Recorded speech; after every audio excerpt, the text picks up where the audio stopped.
இருந்தாலும் இந்த சத்தங்கள் பல இடங்கள்ல இருந்து தொனித்து கொண்டே இருக்கும். Even when we remain silent or we are quiet and many sounds are thundered from heaven. நீங்க எங்கேயாவது அமைதியான ஒரு இடத்தை தேடி போனீங்கன்னா அங்க காற்றின் சத்தமாவது வந்துகிட்டே இருக்கும். When you are seeking for the quiet place, even there, and you will hear the voice or sound of the air மனித சத்தங்கள், and the sound of the man மிருகங்களின் சத்தங்கள், and sound of beast, காற்றின் சத்தங்கள், sound of air, மிஷனரியுடைய சத்தங்கள், sound of missionaries, இப்படி பல விதங்களிலுடைய சத்தங்களை நாம் பூமியிலே கேட்டுக்கொண்டே இருக்கிறோம். and likewise and many kinds of sounds we are hearing in this world. இவைகளுக்கு மத்தியிலே இங்கே ஒரு வேதம் சுட்டி காட்டுகிறது, கம்பீர சத்தம் என்ற ஒரு சத்தத்தை சுட்டி காட்டுகிறது. Among all these sounds, the scripture is depicting or representing a joyful sound. இந்த கம்பீர சத்தத்தை அறியும் ஜனங்கள் இல்லாவிட்டால் கேட்கும் ஜனங்கள் பாக்கியம் உள்ளவர்கள். And blessed is the people that know or hear the joyful sound.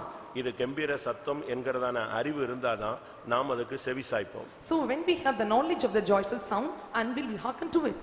பிசாசு கூட தன்னுடைய சத்தத்தை பல இடங்களில் தொனித்து கொண்டே இருக்கிறார். Even the Satan is also making a sound to proclaim in many ways. ஒரு சிலர் தங்களுடைய காதுகளில் ஒரு அந்நிய சத்தம் கேட்கிறதாக சொல்லிக் கொண்டே இருக்கிறார். And many are keep telling that and they are hearing the strange voice or strange sounds. இன்னைக்கு பூமியில பலவிதமான சத்தங்கள் கேட்கிறது. In the earth there are various kinds of sounds are heard. இயேசு சொல்லுகிறார், என்னுடைய ஜனங்கள் என் ஆடுகள் என் ஜனத்தை என் சத்தத்தை கேட்கும் என்று சொல்லுகிறார். And Jesus Subscribe is to telling the that my Horeb. sheep and my people will hear my voice. அது அந்நிய சத்தத்துக்கு செவி கூடாது என்று அவர் சொல்லுகிறார். And he is telling that and you should not hearken to the strange voice. ஒரு மனநிலை பாதிக்கப்பட்ட ஒரு ஆஸ்பத்திரியில திடீரென்று பயங்கரமான சத்தம் உண்டானது. And one who was attacked with his mental and they were heard as a voice in the hospital. 3 பைத்தியக்காரர்களை ஒரு ரூம்ல போட்டு அடைச்சிருந்தாங்க. And they locked the 3 men in a particular room. அவங்களுக்கு மருந்து கொடுக்க போனதான nurse கத்திட்டா. And the nurse who was taking medication and she shouted. பயங்கரமான சத்தம். And it was a terrible voice.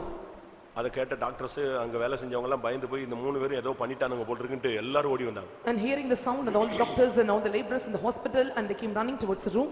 வந்து பார்த்தபோது When they came and visit. அந்த 3 பேர்ல ஒருத்தன் தனியா இருக்கறான், மத்த 2 பேர் தனியா இருக்கறாங்க. So among 3 and one was Amithra and another was Ringlathing. அந்த தனியா நிக்கிற ஆளை பாத்தீங்கன்னா The one who was standing alone, he looked. 2 கண்ணு புடிங்கி தொங்கிட்டு இருக்கு. And 2 of their eyelids were open. அதை பார்த்து தான் அந்த nurse கத்திட்டா. And looking that and nurse shouted. அப்படியே ரத்த கோரையில அந்த ஆள் அப்படியே நிக்கிறான், 2 கண்ணு தொங்குது கீழ. And blood was shedding from his eyes and both the eyes were flowing down. அவனுக்கு என்ன சொல்லணும்னு தெரியல. And we do not know what to say. அப்ப அந்த 2 பேரும் நின்னாங்க, அவன்கிட்ட போய் கேட்டாங்க, ஏய் என்ன பண்ணது, என்ன நடந்துச்சு? And the both were standing aside and they asked, and what did you do and what happened to him? அதுல ஒருத்தன் சொன்னா, நான் ஒண்ணுமே பண்ணல, எனக்கு ஒண்ணுமே தெரியாது, அவன்தான் சொன்னான். And one said, I did nothing and he only done something to him. அவனை போய் கேட்டாங்க, என்ன நடந்துச்சு? And he asked him, and what happened to you?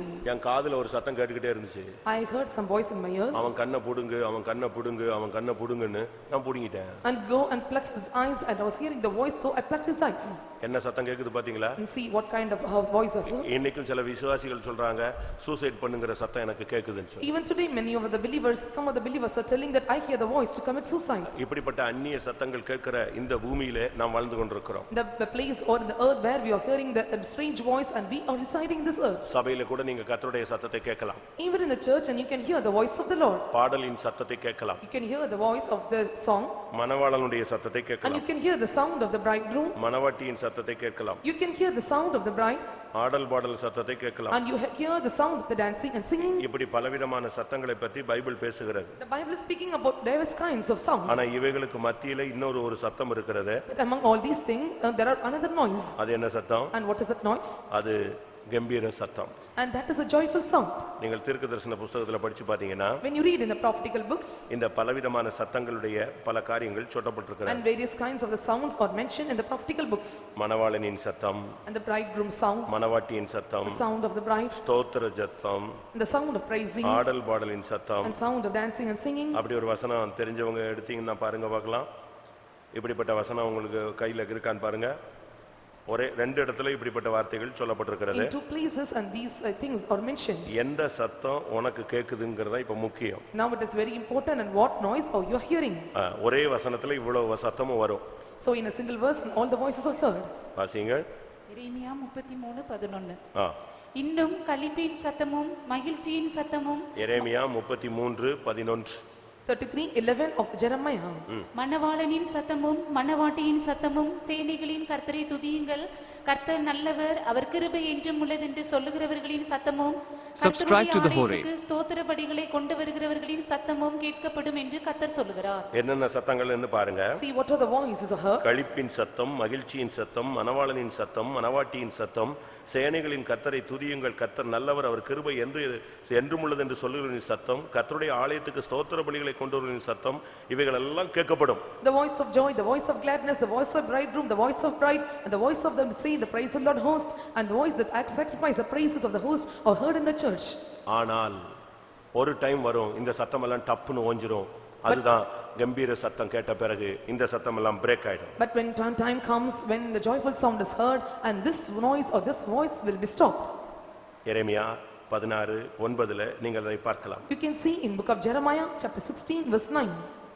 ஏனெனில் இதோ இவ்விடத்திலே நான் உங்கள் கண்களுக்கு முன்பாகவும் உங்கள் நாட்களிலுமே சந்தோஷத்தின் சத்தத்தையும் மகிழ்ச்சியின் சத்தத்தையும் மணவாளனின் சத்தத்தையும் மணவாட்டியின் சத்தத்தையும் ஓய பண்ணுவேன் என்று. ஒரு நாள் வரும் எல்லா சத்தமும் நின்றோம். ஏன்னா கம்பீர சத்தம் கேட்ட பிறகு சபைக்கு என்ன கிடையாது, இந்த பூமியில இடம் கிடையாது. When time comes and all the voice will be ceased out because after hearing the joyful sound and there are no more need for all these voices to be இந்த heard. கம்பீர சத்தம் தான் எக்காள சத்தம். And this joyful sound is a trumpet sound. இந்த எக்காள சத்தம் தான் வருகையை நம்மை மறுரூபமாக்கக்கூடிய சத்தம். And this trumpet sound is the thing which make us to prepare for the coming. இந்த சத்தத்துக்காக தான் நாம் காத்து கிடக்கிறோம். And we all have to wait for the sound. இன்னைக்கு புதிய ஏற்பாட்டு சபை காத்திருக்கிறது ஒரே ஒரு சத்தத்துக்காக, அந்த கம்பீர சத்தத்துக்காக. Today the New Testament church is waiting for a single sound and that is the voice of the joyful sound. நாம் ஆண்டவருடைய சத்தத்தை, மணவாளனின் சத்தத்தை அடிக்கடி தீர்க்கதரிசனங்கள்ல, பிரசங்கங்கள்ல கர்த்தர் நேரடியாக பல விதங்கள்ல நம்மோடு பேசுகிறார். And we are hearing the voice of the bride through the prophecy or through the word of God and through many sermons.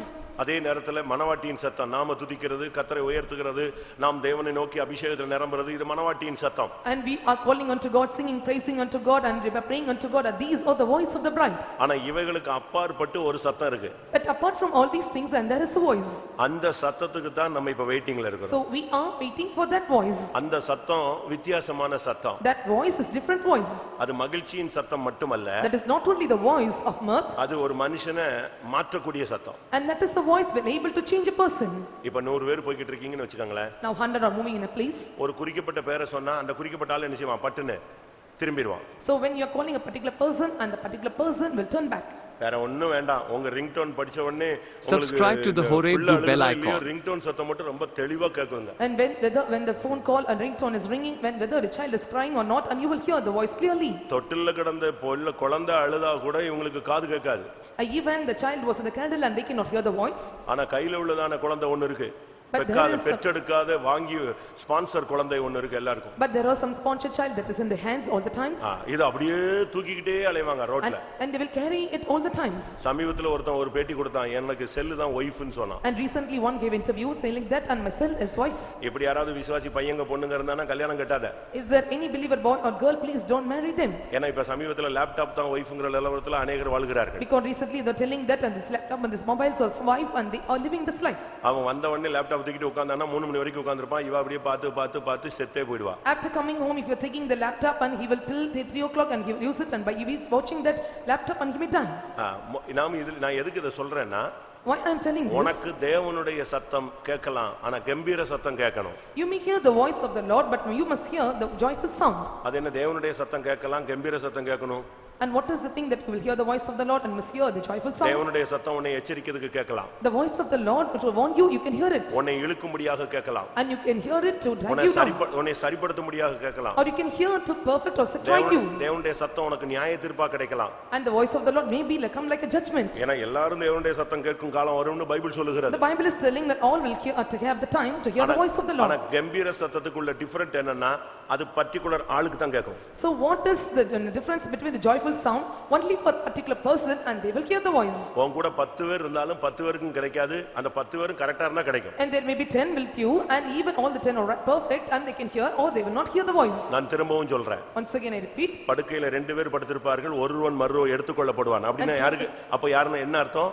ஒருத்தனுக்கு கேட்டுச்சு, இன்னொருத்தனுக்கு தூங்கிட்டே இருக்க வேண்டியதான். And two will be in the bed and one had hear the voice and one was taken up if so and only one is able to hear the voice and other other can sleep. அப்போஸ்தலர் 9ஆம் அதிகாரத்திலே சவுலை சந்தித்த பொழுது அந்த சத்தம் இவனுக்கு மட்டும் கேட்டது, Subscribe மற்ற to the யாருக்கும் Horeb do கேட்கல. bell In Acts icon. of the Apostles, when the Lord meted Saul, for only he heard a voice because other could not hear the voice. அதை குறித்து பவுல் பின்னாட்களில் பேசும் பொழுது, When Paul was speaking about in the latter days, என்னோடு பேசுகிற சத்தத்தை நான் கேட்டேன், அவர்கள் ஒளியை மட்டுமே கண்டார்கள், நான் கீழே விழுந்தது மட்டும் தான் பார்த்தாங்க. I hear the voice which I heard and only they saw the light, but I hear the voice. அவனுடைய சந்திப்பு ஒரு வித்தியாசமாக And இருந்தது. his visitation is different. இப்ப பிரசன்ட் இப்ப சர்வீஸ் நடந்துட்டு இருக்கு, இப்போ எக்கால சத்தம் கேட்டுடுச்சு. Now the service is going on, now hear the trumpet sound. என்ன நடக்கும்? What will happen? இதே கூட்டத்துல அப்படி கரெக்ட்டா பெர்ஃபெக்ட்டா இருக்கிற ஒரு டீம் பட்டுன்னு மறைஞ்சிரும். And they that are perfect in this group and they will be suddenly disappear. பக்கத்துல உங்க அக்கா தங்கச்சின்னு இழுக்கலாம், உங்களுக்கு என்ன கிடையாது, இழுக்கிறதுக்கு டைம் கிடையாது. And they that are near a sister or anyone and you cannot draw them. இந்த சத்தம் உன்னை கூப்பிடுறது மாத்திரமல்ல, And this voice not only call you. இந்த சத்தத்துக்குள்ள அந்த சக்தி என்னன்னா டிரான்ஸ்பிகரேஷன் பண்ணும். And what is the power of the voice of sound is that it will transfigure you. புரியுதா உங்களுக்கு? Can you understand? இந்த சத்தம் உன்னை கூப்பிட்டு வா அப்படின்லாம் கூப்பிடாது. வான்னு கூப்பிடுறதுக்குள்ள இந்த சத்தம் கேட்ட உடனே நீங்க அப்படி மறைஞ்சிருவீங்க. And this voice will not tell you come hither and will not tell any things, and when you hear the voice and suddenly you will be transformed. அந்த சத்தம் உன்னை இழுத்துரும். That voice will drag you. அது இழுக்க ஆரம்பிக்கிறது போது ஒரு இழுப்புல நீ எங்க போய்டுவ, ஒரு காந்த சக்தி மாதிரி அந்த சத்தம் உன்னை மேல கொண்டு போய்டும். And when you are drawn and like a magnetic power you will be ascended up. ஃளைட்ல எல்லாம் ஏன் ரெண்டு பைலட் வச்சிருக்காங்க? And so why they have two pilots in the flight? அப்படின்னு ஒரு கேள்வி வந்தது. There was a question. அப்போ ஒரு சிலர் சொன்னாங்க, ஒருத்தர் திடீர்னு சிக் ஆயிட்டா இவங்க பறந்துட்டு இருக்கும் போதுன்னு சொல்லி. And one fell sick and he will go and continue. ஆனா ஒரிஜினல் கான்செப்ட் கேட்டா, ஒருவேளை ஒருத்தன் வருகையில போயிட்டா இன்னொருத்தனாவது லேண்ட் பண்ணுவான் அப்படின்னு. The original concept is that one was taken in the rapture and other can continue driving. அப்ப எந்த எதிர்பார்ப்புல அவன் ரெண்டு பேரை வச்சிருக்கான் பாரு. See in what expectation that they place the two pilots. இன்றைக்கு நாம் கம்பீர சத்தத்தை கேட்கிற ரெடிக்கு வந்துட்டோமா? Today where we have come to the preparation to hear the joyful sound. ஒரு சிலருக்கு வீட்ல மனைவி பேசினாலே டென்ஷன் உச்சிக்கு வந்துரும். And for some if the wife is speaking and they will come to the peak level ஒரு of சிலருக்கு tension. ஜெப சத்தம் கேட்டா எரிச்சலா இருக்கும். And some when they hear the voice of the prayer and they be tense. ஆனா கம்பீர சத்தம்னு ஒரு சத்தம் கேட்க போகுது. But there is a voice, a joyful sound is to be heard. பழைய ஏற்பாட்டுல கம்பீர சத்தம், புதிய ஏற்பாட்டுல அது எக்காள சத்தம். In Old Testament it is a joyful sound, in New Testament it is a trumpet sound. 1 தெசலோனிக்கர் 4:16ல பார்க்கும் பொழுது, When you look into 1 Thessalonians chapter 4 verse 16, இயேசு வரும் பொழுது என்ன நடக்கும்னு அங்க தெளிவாக it is சொல்லப்பட்டிருக்கிறது. mentioned clearly what happens when Jesus comes. அவர் வர்றது திருடனை போல வருவாரு. He comes like a thief. ஆனா பர்టిక్యులர் ஆளுங்களுக்கு தெரியும், அவங்க டீமுக்கு எல்லாம் தெரியும் அது. But only the particular persons and a particular group and they will identify. மூணு சத்தத்தோடு இயேசு வருகிறார். And Jesus comes with three voices. 1 தெசலோனிக்கர் 4:16. 4:16 of Thessalonians. ஏனெனில் கர்த்தர் தாமே ஆரவாரத்தோடும் பிரதான தூதனுடைய சத்தத்தோடும் தேவ எக்காலத்தோடும் வானத்திலிருந்து இறங்கி வருவார். எப்படி வர்றார் அவரு? கர்த்தர் தாமே ஆரவாரத்தோடு வருகிறார். And the Lord comes with a shout. பிரதான தூதனுடைய சத்தத்தோடு வருகிறார். And he comes with the voice of the archangel. தேவ எக்காலத்தோடு வருகிறார். And he comes with the trump of God. இதைத்தான் 1 கொரிந்தியர் 15ல பார்க்கும் பொழுது, And this is what when we look at 1 Corinthians chapter 15, அங்க பவுல் அழகாக இந்த மறுரூபத்தின் வேலையை சொல்லுகிறார். and here the Paul very clearly is telling about the work of transformation. 1 கொரிந்தியர் 15:51-52. 52 and 59 of 1 Corinthians. இதோ ஒரு ரகசியத்தை உங்களுக்கு அறிவிக்கிறேன். நாம் எல்லாரும் நித்திரை அடைவதில்லை, ஆகிலும் கடைசி எக்காலம் தொனிக்கும் போது ஒரு நிமிஷத்திலே ஒரு இமை பொழுதிலே நாம் எல்லாரும் மறுரூபமாக்கப்படுவோம். எக்காலம் தொனிக்கும், அப்பொழுது மரித்தோர் அழிவில்லாதவர்களாய் எழுந்திருப்பார்கள், நாமும் மறுரூபமாக்கப்படுவோம். இந்த ரெண்டுக்கும் ஒவ்வொரு சில நொடிகள் வித்தியாசத்தை அவர் உண்டு பண்ணுகிறார். So here he was making the minutes or difference or the seconds or differences. அதனால தான் இயேசு சொல்றாரு, ஒரு இமை பொழுதில், ஒரு நிமிஷத்தில். So is telling in a moment, in a twinkling of an eye. ஒரு நிமிஷத்துக்கும் ஒரு இமை பொழுதுக்கும் 60 வினாடி என்ன இருக்கு? And for difference இருக்கு. a minute and for the twinkling of an eye there are 60 seconds of differences. அது எப்படி அப்ப ஒரே நேரத்துல ரெண்டு நடக்கும்? And how both will take place in a single time? ஒரு டீமுக்கு வந்து ஒரு குரூப்புக்கு வந்து ஒரு நிமிஷம் கொடுக்கறாரு. For one group he gives 1 minute time. ஒரு குரூப்புக்கு எவ்வளவு டைம் கொடுக்கறாரு? ஒரு இமை பொழுது, twinkling of an eye. And for another group and he gives a twinkling of an eye moments. நீ இப்ப கூட்டத்துல உட்கார்ந்து இருக்கும்போது இப்ப காலையில எந்திரிச்சதுல இருந்து ஒரு 3000 எத்தனை 1000 ட்ரிப் கண்ணு படக் படக் படக்னு வெட்டிக்கிட்டு இருந்துச்சோ தெரியாது. So when you wake up and I don't know how many times you have winked your eyes.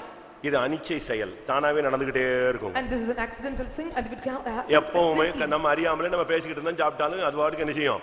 அது அடிச்சிட்டே இருக்கும். So when you are speaking unknowingly and you will wink your eyes. அது வந்து ஒரு safety. And that is a safety. அது safety, எப்பொழுதுமே அது சேஃப்டியா அடிச்சிட்டே இருக்கும், பாதுகாத்துக்கிட்டே இருக்கும். கண்ணை வந்து படக் படக் மூடிக்கிட்டே இருக்கும், தூசி குப்பை எதுவும் பற்றக்கூடாது.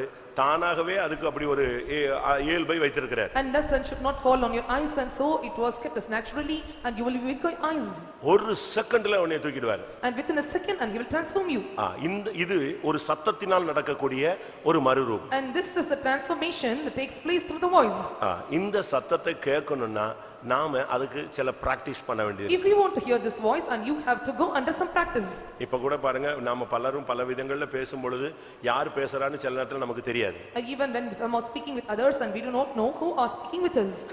ஒரு கேஸை அப்படி இழுத்துட்டீங்கன்னா உங்க வாய்ஸே மாறி போயிடும். So when you are like the gas, and your voice will be changed. ஒரு கேஸை அப்படி ஸ்மெல் பண்ணீங்கன்னா கொஞ்ச நேரம் சிரிச்சிட்டே இருப்பீங்க மெண்டல் மாதிரி. So when you are smelling some particular gas, and you will laugh like a mental. அப்படிதானே? தெரியும் தானே? லாஃபிங் gas. That is called as a laughing gas. அந்த கேஸ் அப்படி லேசா மூக்கு கிட்ட காட்டிட்டா போதும், அதுக்கப்புறம் நீ ஒண்ணுமே இருக்க வேண்டாம், பைத்தியக்கார மாதிரி சிரிச்சிட்டே இருப்ப அந்த டைம் வரும். You smell the gas a little, and you will laugh like a man. சென்னையில ஒரு சர்ச் இருக்கு. There was a church in Chennai. ஒரு நைஜீரியன் நடத்துறாரு. A Nigerian was conducting the church. அதுல அசிஸ்டன்ட் பாஸ்டர் நம்ம சிபிஎம் பையன். The assistant pastor, and he was a CPM boy. இப்போ ஒருத்த போய் பாஸ்டர் என்ன ரொம்ப துக்கமா இருக்கு, வீட்ல பயங்கரமான கஷ்டம், ரொம்ப வேதனையில வந்திருக்கேன் பாஸ்டர் அப்படினா உடனே வயித்துல கை வச்சு ஜெபம் பண்ணுவார். சந்தோஷத்தினால் நிரப்பப்படுவாயாக.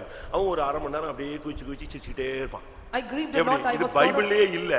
நைஜீரியன் ஒரு ட்ரிக் வச்சிருக்கான். இதுங்க எல்லாம் ஜனங்கள் போய் துக்கோன்னு போனா அவரு வயித்துல கை வச்சு ஜெபிச்சு ஒரு கை வச்சிட்டாருன்னா போதும், இவன் குலுங்கி குலுங்கி குலுங்கி குலுங்கி பைத்தியக்காரன மாதிரி சிரிச்சு ஏன்னா சந்தோஷத்துல நிரம்புறான். One person was telling that, and he was feeling with sorrows, and he was grieved, and when he was going to the pastor, and he will lay the hands on the stomach, and he will pray and fill with joy, and he will rejoice in anointing, and he will move his body, and for a day half an hour, and he will rejoice, and he will be joyful. Thiruvottiyur பையன் ஒரு விசுவாசி பையன், அவருக்கு assistant இவன். And Thiruvottiyur believer, நான் சொன்னேன் அது என்னடா இது கை வச்ச உடனே அவருக்கு ஒரு gift இருக்கு அப்படினா, and laying his hands, and he have a gift to do like this. என்ன கொஞ்ச நாள்ல இவன் அந்த gift வாங்கிடுவான் எப்படியாவது ட்ரிக்ல. So after few times, and he also will receive the gift. இப்படி எல்லாம் பைபிள்ல இல்லவே இல்லங்க. So there was nothing but mentioned in the Bible. உங்கள் துக்கம் சந்தோஷமாய் மாறும்னு தான் சொல்லிருக்காரே தவிர வயித்துல கை வைத்த உடனே நீ துள்ளி துள்ளி துள்ளி துள்ளி சிரிப்பாய் அப்படினு எங்கேயும் யாரும் பவுலோ பேதுருவோ எவனும் கை வைக்கவே இல்ல. Your sorrow will be turned into joy. That's what it is mentioned in the Bible. And Peter or no other people, they lay hands on the stomach. கம்பீர சத்தத்தை கேட்கணும்னா இந்த உலகத்துல சில காரியங்களை நம்ம பிராக்டீஸ் பண்ண வேண்டியது அவசியம். If you want to hear the joyful sound, and we subscribe to the Horeb, do bell icon. கம்பீர சத்தத்தை கேட்கணும்னா முதலாவது நீ கண்ணீரில் விதைத்து பழகணும். So if you want to hear the joyful sound, you have to sow your tears. 126 சங்கீதம் 5 வசனம். 126 Psalm verse 5. கண்ணீரோடு விதைக்கிறவர்கள் கம்பீரத்தோடு அறுப்பார்கள். கண்ணீரோடு விதைக்கிறவன் தான் கம்பீரத்தோடு அறுப்பான். அவனுக்கு தான் கம்பீர சத்தம் கேட்கும். They that show in tears shall reap in joy.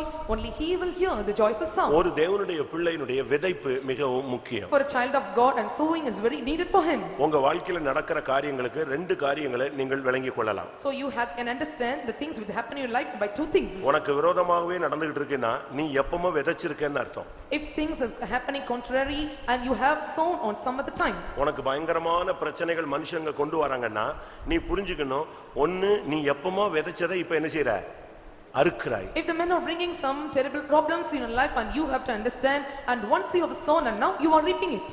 நான் திரும்பவும் சொல்றேன். Once again I repeat. உனக்கு மனுஷர்கள் பயங்கரமா தீங்கு பண்றாங்க. And the problems are created by men in a terrible way. உன்னை அவமானப்படுத்துறாங்க. And they put you in shame. உன்னை கேவலப்படுத்துறாங்க. And they are putting you in mock. உன்னை உடைக்கறாங்க. And they were breaking you.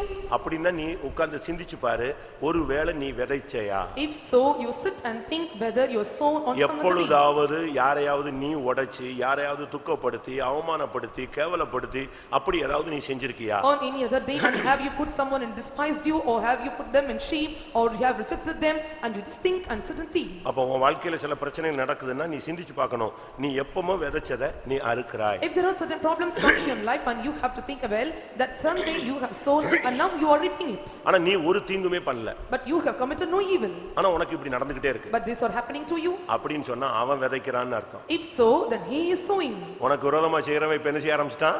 விதைக்க ஆரம்பிச்சிருக்கான். அவனுக்கு டைம் வரும்போது என்ன செய்வான்? அவன் அறுப்பான். And he that started to rise against you, and you have sown it, when the time comes, and he will reap. இங்கே சொல்லி இருக்கிறது கண்ணீரோடு விதைக்கிறவர்கள் கம்பீரத்தோடு அறுப்பார்கள். And here it is said that, and they that sow in tears shall reap in joy. நீ என்னத்தை விதைக்கிற? And what you are sowing?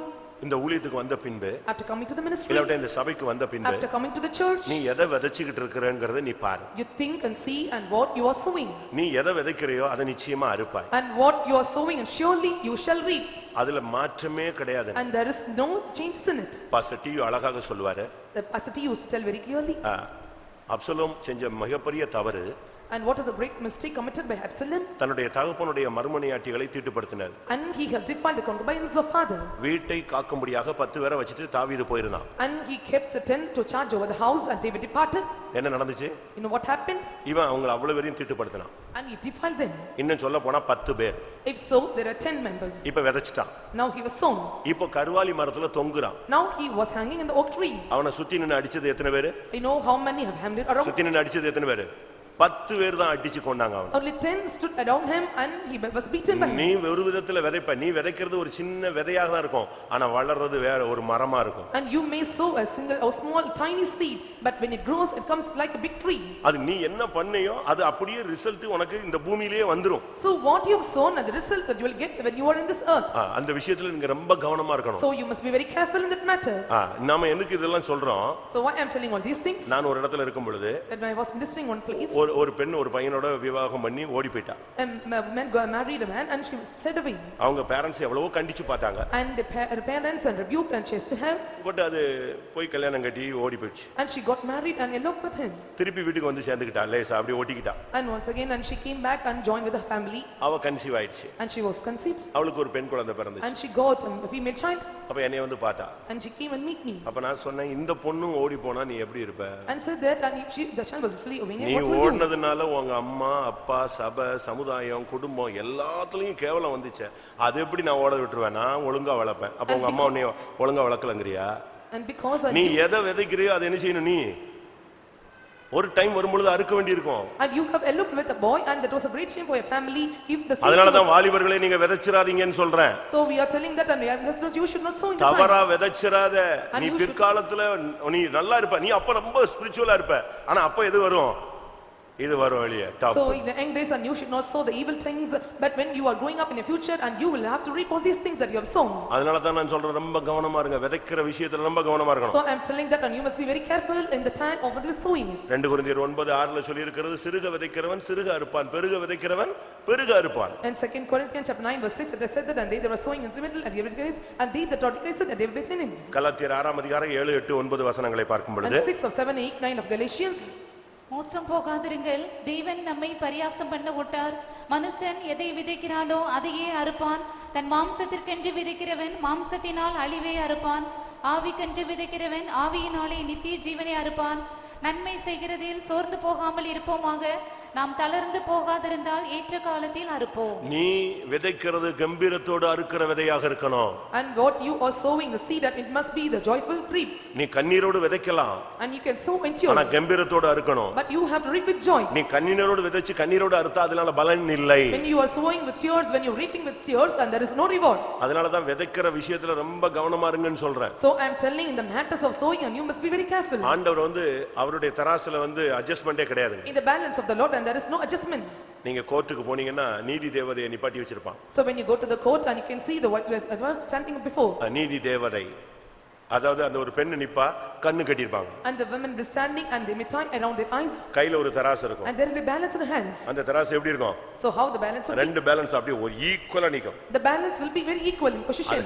வாசல்ல தான் அவ நிப்பா, உள்ள நிக்கிற ஜட்ஜ் எல்லாம் தராசியை திருப்பி வித்துருவானுங்க. So the door and she will be standing and the judge inside the court and they may reverse the judgments. ஆனால் தேவனுடைய தராசுல ஒரு எம்மி கூட அசையாது. But in the balance of the Lord even in the way there is no adjustments or நேபுகாத்நேச்சாருடைய பையன் தன்னுடைய வைப்பாட்டிகளோடு குடிக்கிறதுக்கு தேவாலயத்தினுடைய பாத்திரத்தை எடுத்து யூஸ் பண்ணான். The son of Nebuchadnezzar to be have wine with the concubines and he used the cup of vessel in the temple of God. அவனுக்கு அரண்மனையில அவனுக்கு குடிக்கிறதுக்கு டம்ளர் இல்லையா?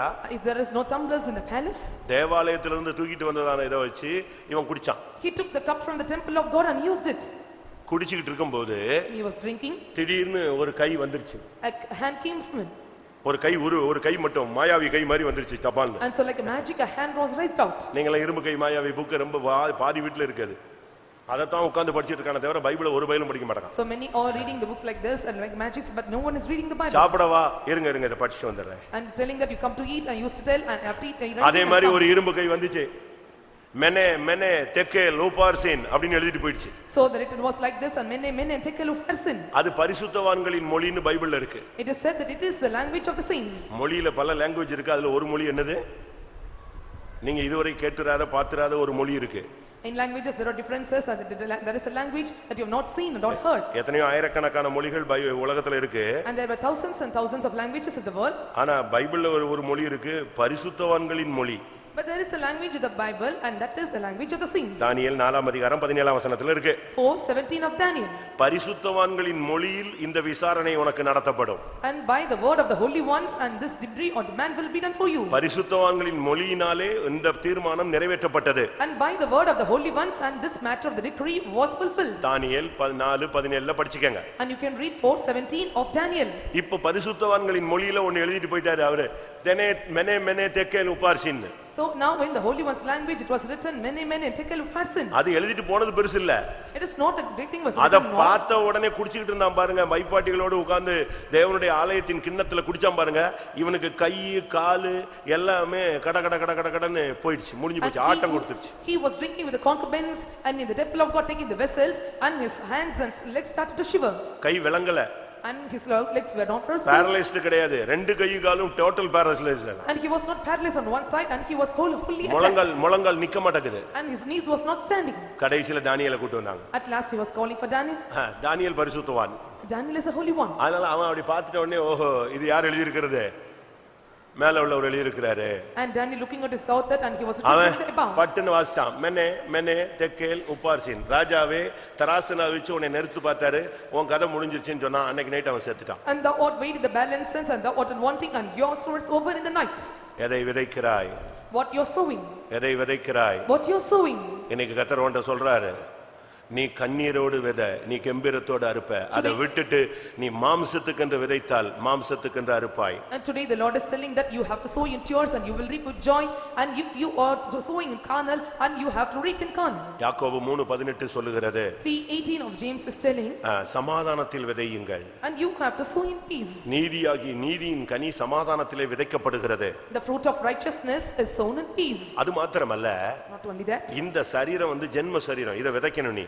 And this is a sensual body, you have to sow this body. 1 கொரிந்தியர் 15ல நீங்கள் 43 44ல பார்க்கும் பொழுது 15, 43 and 44 of 1 Corinthians. நீ என்ன செய்யணும்? இந்த அழிவுள்ள சரீரத்தை நீ விதைக்கணும்.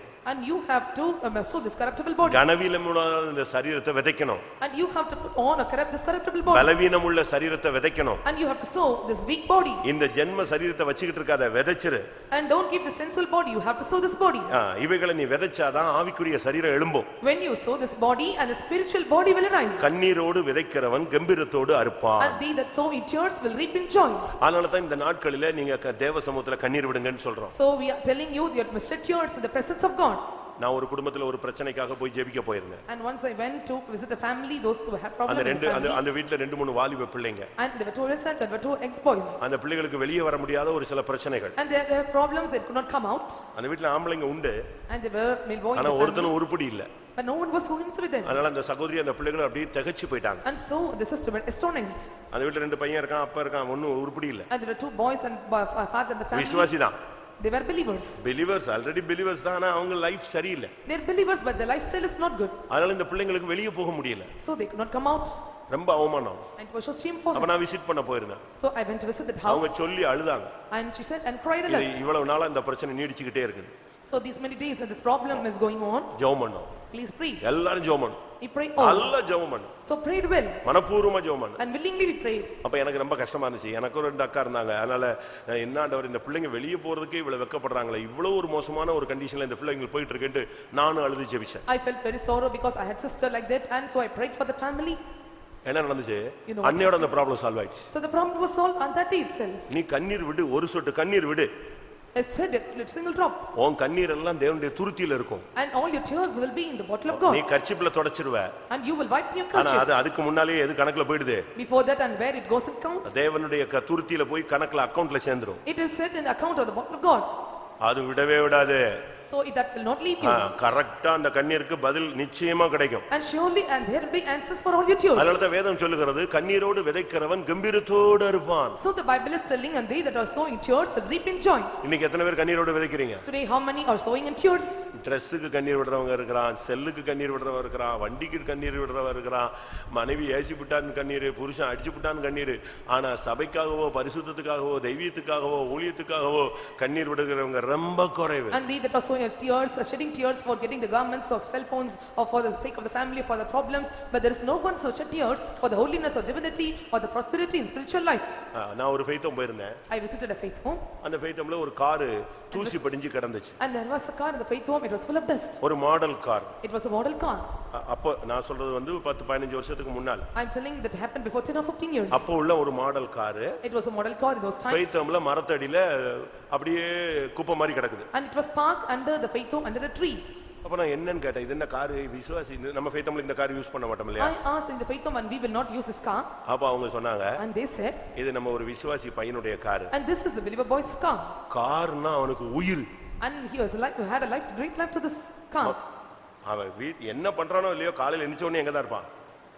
கார்ல தான். And whether he do anything or not in the morning, but he will stand in the car early in the morning. But சிக்காய் அவன் இறந்துட்டான். And he fell sick and died. செத்துட்டான், பையன் செத்துட்டான். And the boy was dead. இப்போ என்ன பண்றது? Now what to do? இந்த காரை பாக்கும்போதெல்லாம் இவங்களுக்கு அவன் Subscribe to the நினைவு Holy. அதனால காரை கொண்டு வந்து எங்க விட்டாங்க போன்னு. Whenever they see the car and they get the remembrance of the boy, and so they left the car in the faith home. அது இங்கேயே கிடக்குதுன்னு கொண்டு விட்டு போயிட்டான். And they said that let it be in the faith home. இப்படி யாராவது இருக்கீங்க? Is there anyone like this?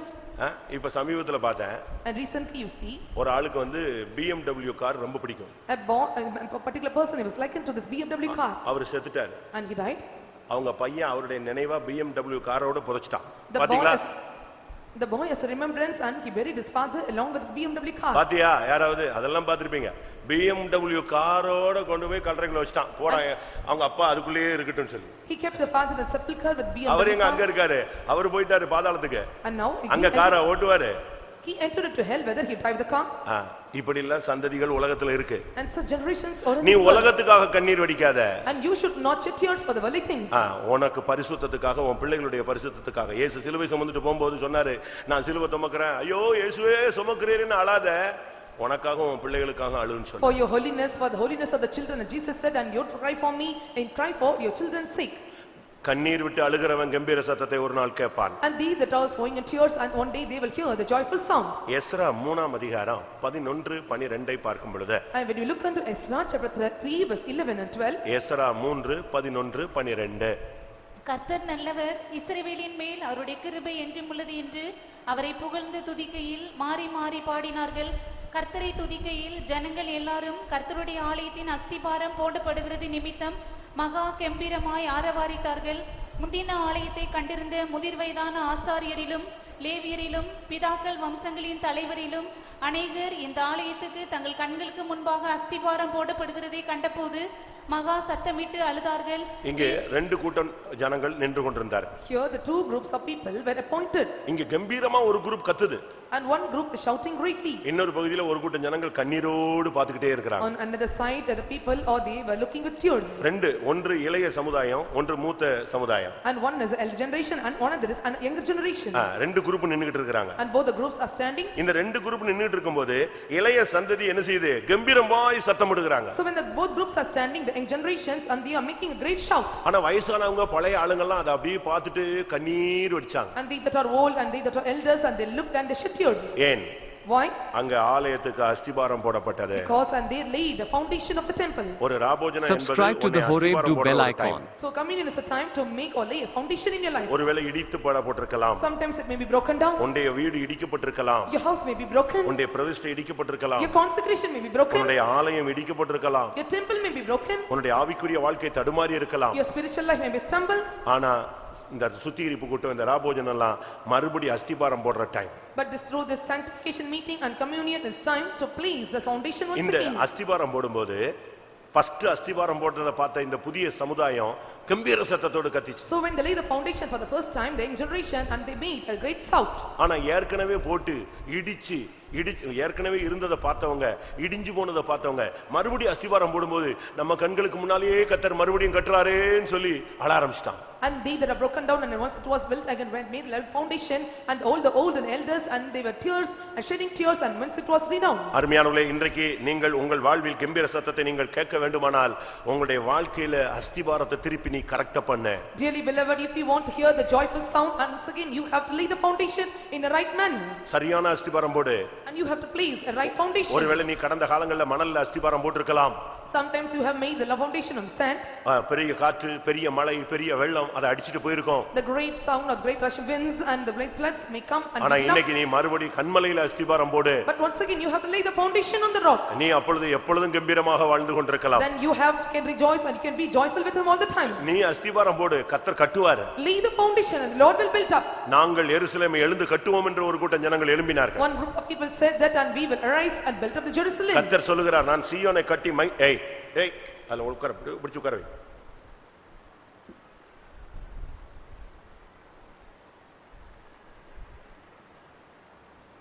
கர்த்தருடைய பரிசுத்த நாமத்துக்கு மகிமை உண்டாவதாக. May the God's holy name be glorified. ஆவிக்குரிய வாழ்க்கையில வந்துட்ட பிறகு After coming to the spiritual life, உன்னுடைய அஸ்திபாரம் சரியா இருக்கணும். your foundation must be proper. உன்னுடைய அஸ்திபாரம் சரியில்லைன்னு சொன்னா பிரச்சனைகள் வரும்போது நீ ஆட ஆரம்பிச்சிருவ. If your foundation is not right, when the problems comes and you may be moved or shaken. ஆவிக்குரிய வாழ்க்கையில வந்துட்ட Subscribe to the பிறகு Horeb do bell icon. அஸ்திபாரத்தை நீங்க உறுதிப்படுத்தணும். வாலிபர்கள் குறிப்பாக உங்களுடைய அஸ்திபாரம் கரெக்டா இருந்தாதான் future நல்லா இருக்கும். You have to make foundation strong, or else your future will be right. When you have to make it. ஏசாயா 44ல நான் பார்க்கும் பொழுது, When we look into Isaiah chapter 26, 28, 27 வசனங்களை பார்க்கும் பொழுது, 44, 26, 27 and 28 of Isaiah. எருசலேமை பார்த்து, சீயோனை பார்த்து அஸ்திபாரப்படு, நீ கட்டப்படுவாய் என்று கர்த்தர் பேசுகிறார். And looking into Zion and New Jerusalem, the Lord is telling that lay the foundation and you shall be built up. 28 வசனம். கோரேசை குறித்து அவன் என் மேய்ப்பன், அவன் எருசலேமை நோக்கி நீ கட்டப்படு என்றும் தேவாலயத்தை நோக்கி நீ அஸ்திபாரப்படு என்றும் சொல்லி, நீ கட்டப்படு, நீ அஸ்திபாரப்படு என்று கர்த்தர் அவனுக்கு சொல்லுகிறார். And he is telling to Cyrus, thou shalt be built and thou the foundation be laid. நேற்று அஸ்திபாரம் போட்டவங்க எல்லாம் கம்பீர சத்தத்தோடு இருங்க. And they that have laid foundation yesterday be with a joyful sound. ஒரு சர்ச்சில் ராபோஜனம் தான் ரொம்ப முக்கியம். In a church the communion is very important. நமக்கு வேற ஒண்ணுமே முக்கியம் கிடையாது. And no other thing is so important for us. Convention வந்து அது கும்பல்ல நடத்துற ஒரு கூட்டம். And convention is a meeting which is அது ரட்சிப்புக்காக நடத்துறது. It is conducted for the salvation. புதிய ஜனத்துக்காக நடத்துறது. It is conducted for the new souls. ராபோஜனம் மட்டும் தான் உனக்காக நடத்தப்படுகிறது. The communion is the only thing which is conducted for your sake. ராபோஜனம் எடுக்கிறவன் தான் கிறிஸ்துவின் சரீரமாகிய சபையில அங்கத்தினர். And they that are taking part in communion, and they are the members of the body of the Christ. நீ member மாத்திரம் இல்ல, communion மெம்பரா இருக்கணும். Not only you should be the member of the church, and you must be the communion அப்போஸ்தல member. உபதேசத்திலும் அந்யோன்யத்திலும் அப்பம் பிட்குதலிலும் ஜெபத்திலும் உறுதியாய் தரித்திருந்தார்கள். அதான் அப்போஸ்தல சபை. And apostolic churches, and they have tarried in the continuing bread of God, and they were found in the apostolic fellowship. நான் திரும்பவும் சொல்றேன், Once again I repeat, ஞானஸ்நானம் எடுத்த எல்லா விசுவாசியும் கட்டாயம் ராபோஜனம் எடுக்கணும். குறிப்பா சண்டே ஸ்கூல் டீச்சர் ராபோஜனம் எடுக்கலன்னா அடுத்த சண்டே ஸ்கூல் நீ எடுக்க கூடாது. all the believers, and they have taken water baptism, especially Sunday school teacher, and you have to take part in communion. If so, and you should not come in the next நீங்க communion. என்ன காரணம்னாலும் சொல்லுங்க. And you may tell any of the reasons. நேத்து ஒரு லோக்கல்ல இருந்து ஒரு phone, Yesterday a phone call from a local, எங்களை ஜெபத்துல கம்யூனியன்ல இருந்து வெளிய அனுப்பிட்டாரு. and during the frame of taking communion and send him out. என்னன்னு கேட்டேன். I asked what is the reason. என் பிள்ளை வீட்ல வந்து ஒரே அழுக, கண்ணீர் விட்டுக்கிட்டு இருக்கா, My child ராபோஜனம் came to எடுக்க house. முடியலையேன்னு சொல்லி. And my daughter came to house, and she was setting tears and was crying a lot. என்னன்னு கேட்டேன். I asked what. ரெண்டு கூட்டத்தில் பங்கெடுக்காதவர்கள் ராபோஜனம் எடுக்க கூடாது. And they that take part in two meetings, and they should not come in communion. நம்ம டீம்ல படை தளபதி தான் ஒருத்தர் சொல்லிட்டாரு. So they எழும்பு, ரெண்டு கூட்டத்துக்கு உனக்கு வர முடியலன்னு நீ you are not a believer, get up, வெளிய போன்ட்டான். arise, if you are not coming for two meetings and you are not a believer, you please go ஒரே out.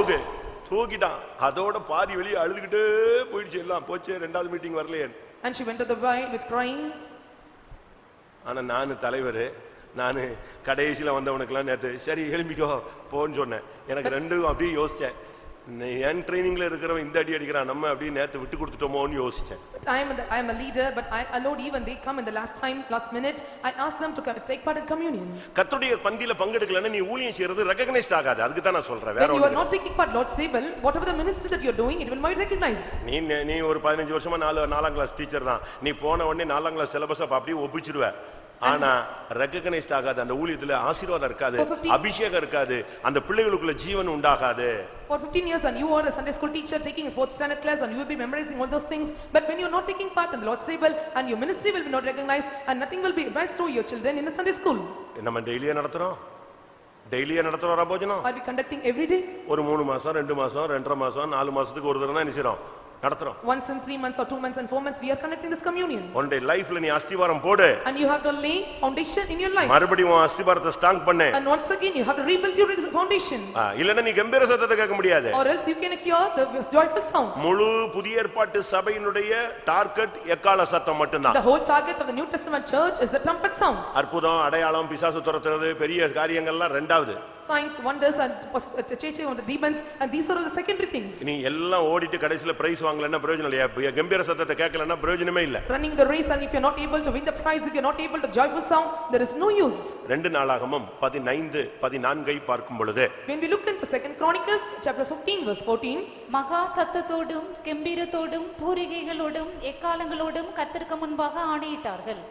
ஆணையிட்டார்கள்னா பிரதிஷ்டை பண்ணினார்கள். and so they made the payments and they have consecrated. அந்த ஜனங்கள் பிரதிஷ்டை பண்றாங்க, அப்ப கம்பீரத்தோடு பிரதிஷ்டை பண்ணாங்க. ஆண்டவரே நாங்க இப்படி செய்வோம்னு சத்தமா ஆர்ப்பரிச்சு அவங்க பிரதிஷ்டை பண்ணாங்க. they are making consecration with a rejoicing, with a great shout, and we will do this. அவங்க பண்ண பிரதிஷ்டை என்ன தெரியுமா? so what is the consecration that they made? அவங்க பண்ண பிரதிஷ்டை என்ன தெரியுமா? you know what the consecration that was made by them?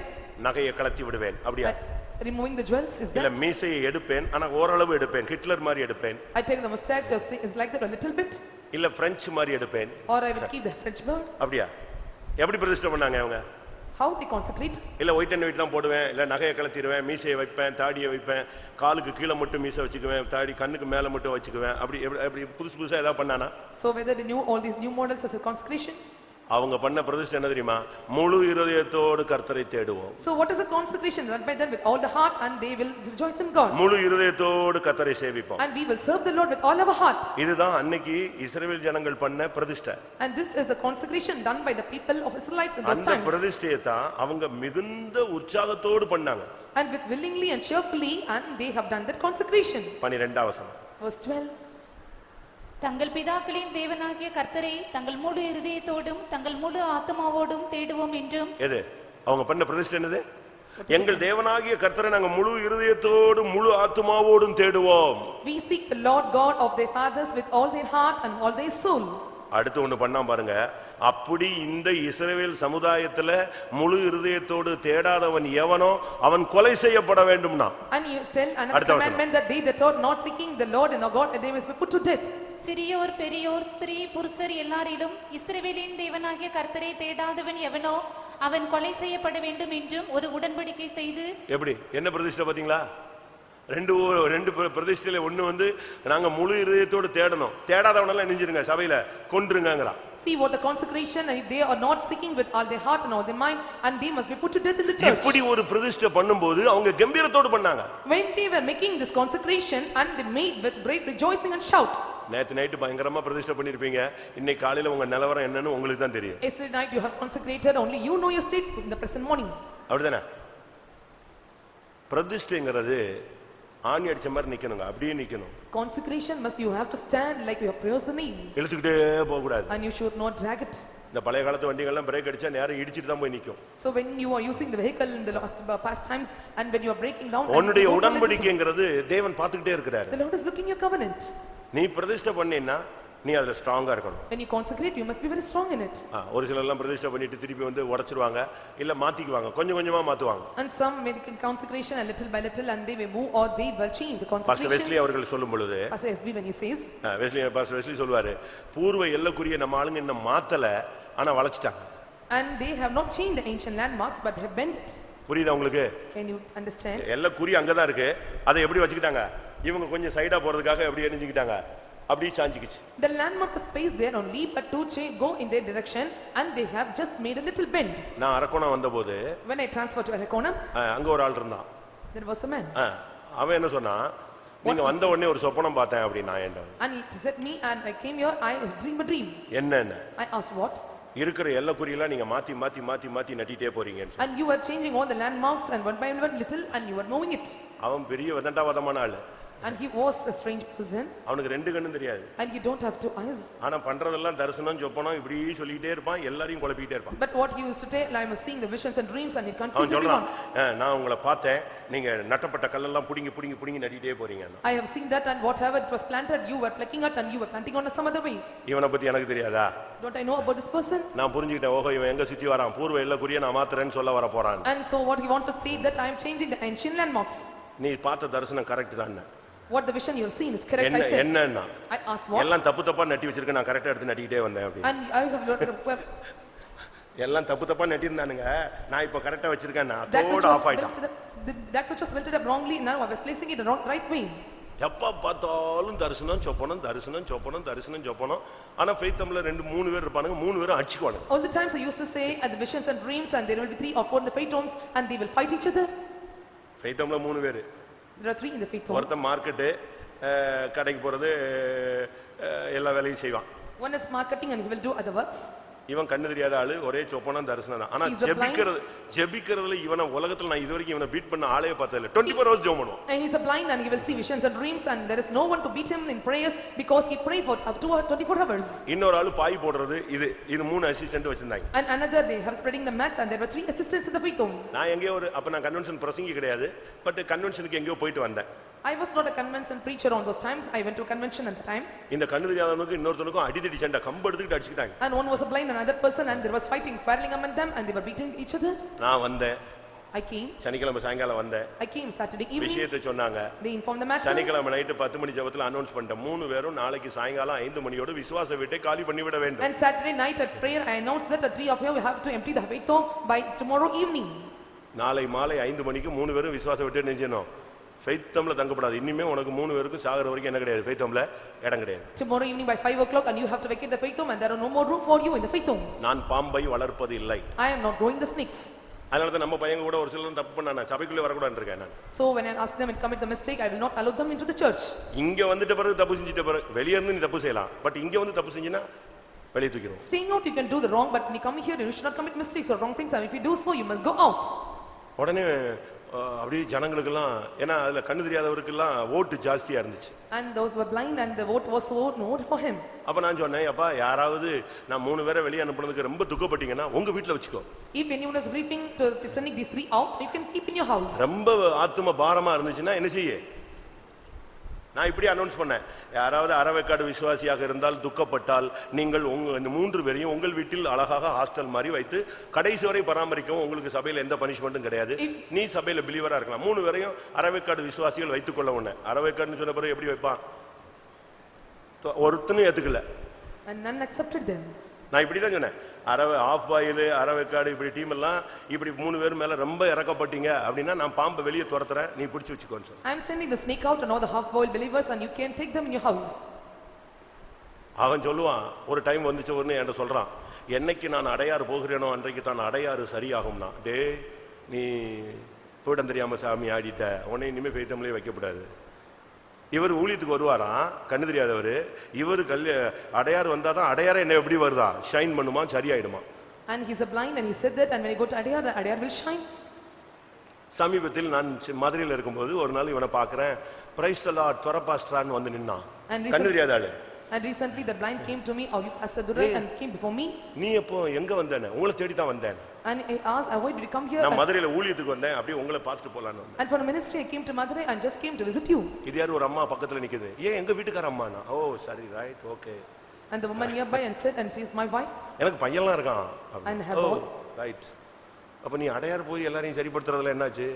And asked her, what is the ministry that you said that அந்த சோப்பன அந்த சோப்பன அந்த தரிசனம் எல்லாம் என்னையாச்சு? நான் கேட்கல. பாவம், அவன் பாவம், அவனுடைய அறிவு அவ்வளவுதான். வா வந்து உட்காரு, உடனே காப்பி கொடு, சாப்பாடு கொடு, இந்த 1000 ரூபா. உடனே சென்ட்ரல் பாஸ் வெளியே போறாரு, என்னை பஸ் ஸ்டாண்ட்ல விட்டா நல்லா இருக்கும், சென்ட்ரல் பாஸ் கார்ல ஏத்தி விட்டு நீ போய் பஸ் இறங்கி போய் இங்க வாழ்க. நம்முடைய ஊழியம் நம்ம யாரையும் பகைக்கிறது இல்ல. Our ministry that we hate not others. நீ பிரதிஷ்டை பண்ணணும். You must consecrate. கர்த்தரை தேடாதவன் எவனோ கொலை செய்யப்பட They கடவன். that seek the Lord not, and they must be put to death. இப்படி யாராவது பிரதிஷ்டை பண்றீங்க? Is anyone is making such consecration? ஆனா பிரதிஷ்டையில அது முக்கியமல்ல. கர்த்தரை நாங்கள் முழு இதயத்தோடும் தேடுவோம். அது கம்பீர சத்தமா சொன்னாங்க. And that is not important consecration, that we will serve the Lord with all our heart, and that is very important with கம்பீர great sound. சத்தத்தோடு நீ பிரதிஷ்டை பண்ணு, தீர்மானம் எடு. You have to make Subscribe to the Horeb, do bell and icon. joyful sound. முழு இதயத்தோடு நான் தேவனை தேடுவேன். I will seek the Lord with all my heart.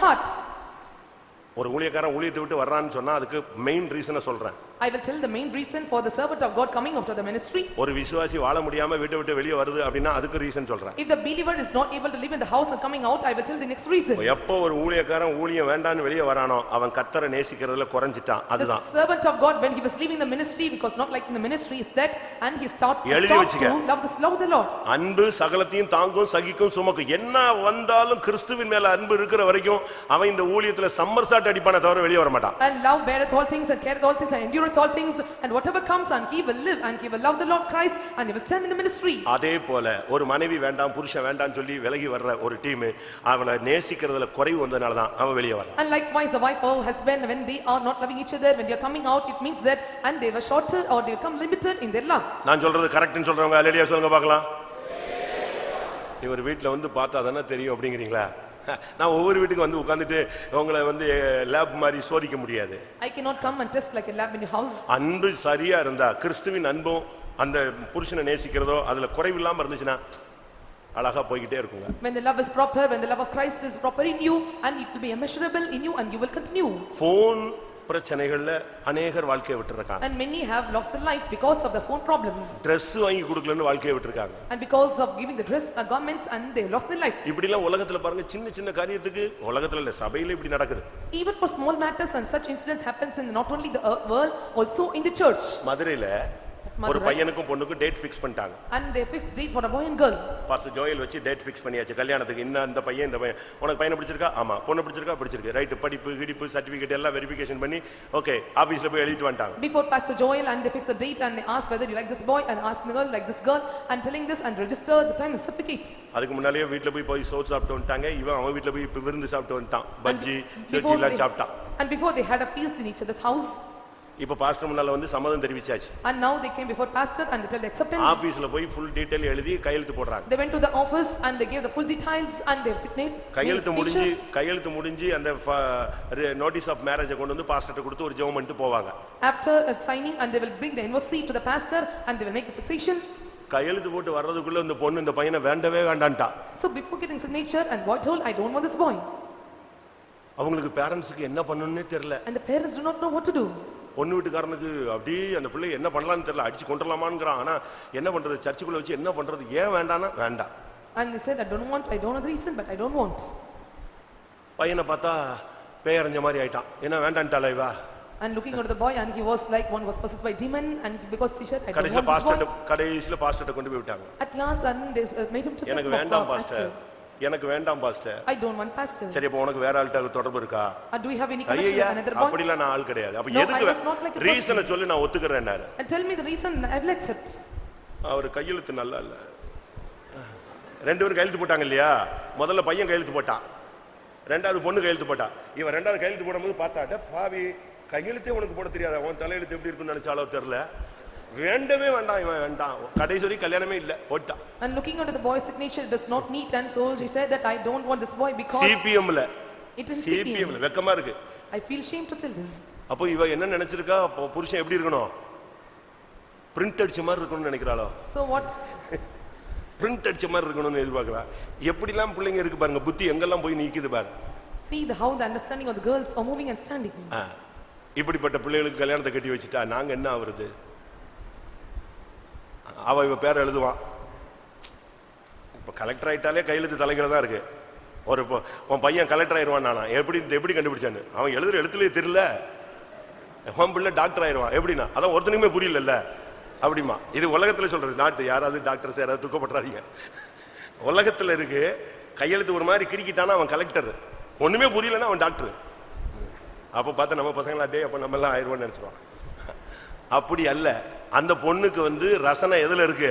And she has some admiring quality. அபிஷேகத்திலேயோ குடும்ப வாழ்க்கையிலேயோ நல்ல வேலையிலேயோ நல்ல சுபாவத்திலேயோ அவ மைண்ட் இல்ல. அவ மைண்ட் எதுல இருக்கு? இதுல தான் இருந்திருக்கு. And not in anointing, not in good job and any other affairs, and she was having admiring only to the signature. சரி, இதுக்கு நான் ஒரு இது சொல்றேன். ஒரு அதாவது விதைச்சதை அறுப்பது எப்படின்னு நான் சொல்றேன். I tell you on how to reap and that you have sown. பாவம் அந்த பையன் ரொம்ப துக்கப்பட்டு அப்படியே போயிட்டாங்க. And this boy grieved a lot and left the place. இந்த பொண்ணுக்கு அது பிறகு கல்யாணம். அவங்க என்ன பண்ணுவாங்க? இனி பையனை பார்க்கறாங்களோ இல்லையோ எதை பார்க்கணும்? கையெழுத்து தான் பார்க்கணும். Whether they look the boy or not, and they have looked for the signature. நடந்தது என்ன? You know what happened? அந்த பையனுக்கு அவங்க வீட்ல சொல்லி கிள்ளி ஆறுதல் படுத்தி, இவ இல்லைன்னா எவ்வளவு பேர் இருக்கா அப்படி இப்படின்னு சொல்லி அவனை திருப்பி ஒரு சபையில ஒரு அருமையான சிபிஎம்ல கல்யாணம் முடிஞ்சு அவன் நல்லா இருக்கான். Comforting the boy, and they made arrangements for the boy, and now he was now leading a better life in his life. அதுக்கு பிறகு இந்த பிள்ளைக்கு யாருமே மாப்பிள்ளை பார்க்க மாட்டேன். எந்த ஊழியக்காரங்கிட்ட போனாலும் யாரு அவளுக்கா? அவளுக்கு எல்லாம் வேண்டாம்ப்பா விட்டுறான்ட்டான். And then after no servant of God took steps to see right. எங்க போனாலும் பேரண்ட்ஸ் சொல்லுவாங்க, ஐயோ நீ பேரை கெடுத்துட்டியே, இனிமே எவனை போய் பார்க்கிறது, இப்படியே சொல்லி ஒரு 6-7 வருஷம் போயிடுச்சுங்க. The parents said that no one can look after you, and for 6 or 7 years have passed and all these same things. 7 வருஷம் கழிச்சு After 7 years, அந்த பிள்ளைக்கு ஒரு கல்யாணம் செட்டில் ஆயிடுச்சு. and there was a settlement of marriage for her. நான் சொல்றது not joke, சீரியஸா சொல்றேன். நீங்க என்னடா இதை விட்டுட்டு எங்கேயோ போறாருன்னு இல்ல, நான் சொல்றேன். கல்யாணம் கட்டுறவங்க இப்ப ரெடி ஆயிடுவாங்க, அதான் இதுதான் சொல்றேன். So I'm telling very seriously, and though they're going to marry, and you must be very careful. 7 வருஷம் கழிச்சு விருதுநர்ல அந்த பொண்ணுக்கு ஒரு பையன் கிடைச்சிட்டான். After 7 years, and the girl got boy in Virudhunagar. கல்யாணம் பேசியாச்சு, and they married. கையெழுத்து போட்டாச்சு. இன்னைக்கு கையெழுத்து அவளுக்கு நல்லா இருந்துச்சு, ஓகே பண்ணிட்டா. And she got tell okay for the signature. இப்ப ரெண்டு வீட்லயும் சாப்பிட்டுலாம் முடிஞ்சது. And the feast was over in both houses. Band வாசிச்சாச்சு.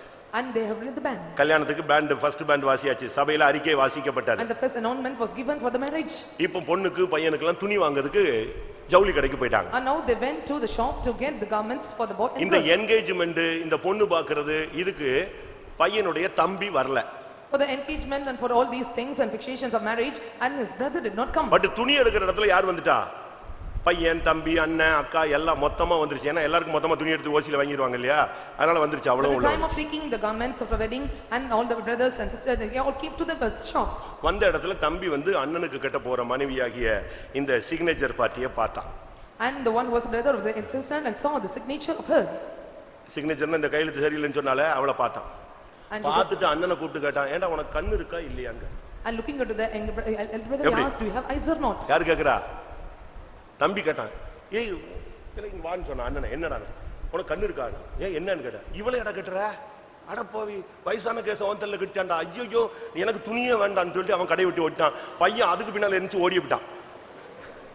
உண்மையா நடந்தது. எதை விதைச்சியோ அன்னைக்கு அவனை பெய்தம்ல வச்சு கையெழுத்து சரியில்லைன்னு சொல்லி கல்யாணத்தை நிப்பாட்டி நடு ரோட்ல அளவிட்ட பத்தியா? இப்போ பையனுடைய தம்பி வந்து சொல்லிட்டான், ஏன்டா உனக்கு கண்ணு இல்லையா? அம்மாவை கூப்பிட்டான். உனக்கு அறிவில்ல? நீ எல்லாம் போய் பார்த்தானே கேட்ட, எல்லா வீட்டுக்கெல்லாம் போய் சோறு சாப்பிட்டு வந்தில்ல, இந்த பொண்ணைய கேட்ட வயசான கேசு. அடப்பாவி, டேய் வாடாண்ணா, இவன் ஓடனான் அவன் ஓடனான். ஜவுளி கடையில எல்லாரும் பிச்சுக்கிட்டாங்க. கல்யாணம் நின்று போனது. பரிதாபமான நிலவரம். ஆனா விதைச்சிட்ட பாத்தியா? விதைச்சதை இப்ப என்ன செய்யற? அறுக்கிற. What you're sowing or you're reaping. அதுக்கு தான் நான் சொல்றேன், ரொம்ப கவனமா இரு. So I'm telling you must be very careful. சிலது விதைச்ச உடனே முளைக்கும், சிலது 10 வருஷம் கழிச்சு முளைக்கும். And some sow when you're sowing seeds and it sprout immediately. ஆனா தேவன் கரெக்ட்டா வச்சிருப்பாரு. But the Lord will perfect the appointed time. டைமுக்கு அத என்ன செய்வாரு? முளைக்க வைப்பாரு. At time it will make you to grow. அதனால தான் சொல்றேன், கர்த்தரை நீ முழு இருதயத்தோடு தேடு. So I'm telling you have to seek the Lord. அவரிடத்தில் அன்பு கூறுகிறவர்களுக்கு சகலமும் நன்மைக்கு ஏதுவாய் நடைபெறும். And they that are loving him and everything happens so perfectly in order. அவர் அதிகமா நேசி. We love him more. முழு இருதயத்தோடும் கர்த்தரை நேசிப்போம் என்று அவர்கள் கம்பீர சத்தத்தோடு அவர்கள் முடிவு பண்ணினார்கள். And they took the dimension with a great shout, they telling that I will love the Lord with all our heart. அடுத்ததாக ஏசாயா 44:23 ஐ பார்க்கும் பொழுது, Nextly when we look at Isaiah chapter 44 verse 23, கர்த்தர் யாக்கோபை மீட்டுக் கொண்டார், ஆனபடியால் அவர்கள் கம்பீர சத்தத்தோடு துதித்தார்கள். and the Lord redeemed Jacob, and so they were praised him with shoutful joy. வாசி. வாண்டங்களே கழித்து பாடுங்கள், கர்த்தர் இதை செய்தார். பூதலத்தின் தாழ்விடங்களே ஆர்ப்பரியுங்கள், பர்வதங்களே காடுகளே காட்டிலுள்ள சகல மரங்களே கெம்பீரமாய் முழங்குங்கள். கர்த்தர் யாக்கோபை மீட்டு இஸ்ரவேலிலே மகிமைப்படுகிறார். கர்த்தர் உன்னை ரட்சித்ததுக்காக நீ டெய்லி கம்பீர சத்தத்தோடு கர்த்தரை பாடி துதிக்கணும். You have to make a joyful sound for the Lord have saved you. பரலோகத்துல நீ போனீன்னா பாட்டு சத்தம் கேட்டுக்கிட்டே இருக்கும். When you go to heaven you will hear the voice of the songs. துதிப்பது என்பது பரலோகத்திலே ஒரு முக்கியமான ஒரு ஊழியம். Praising is an important ministry in heaven. அதனாலதான் பாடல்களுக்கு உலகத்துல பிசாசு கூட அதிக முக்கியத்துவம் கொடுக்கறான். And so for singing and the songs and Satan is giving more importance in the world. விழுந்து போன தூதன் பக்கா musician. The fallen angel, he was a perfect musician.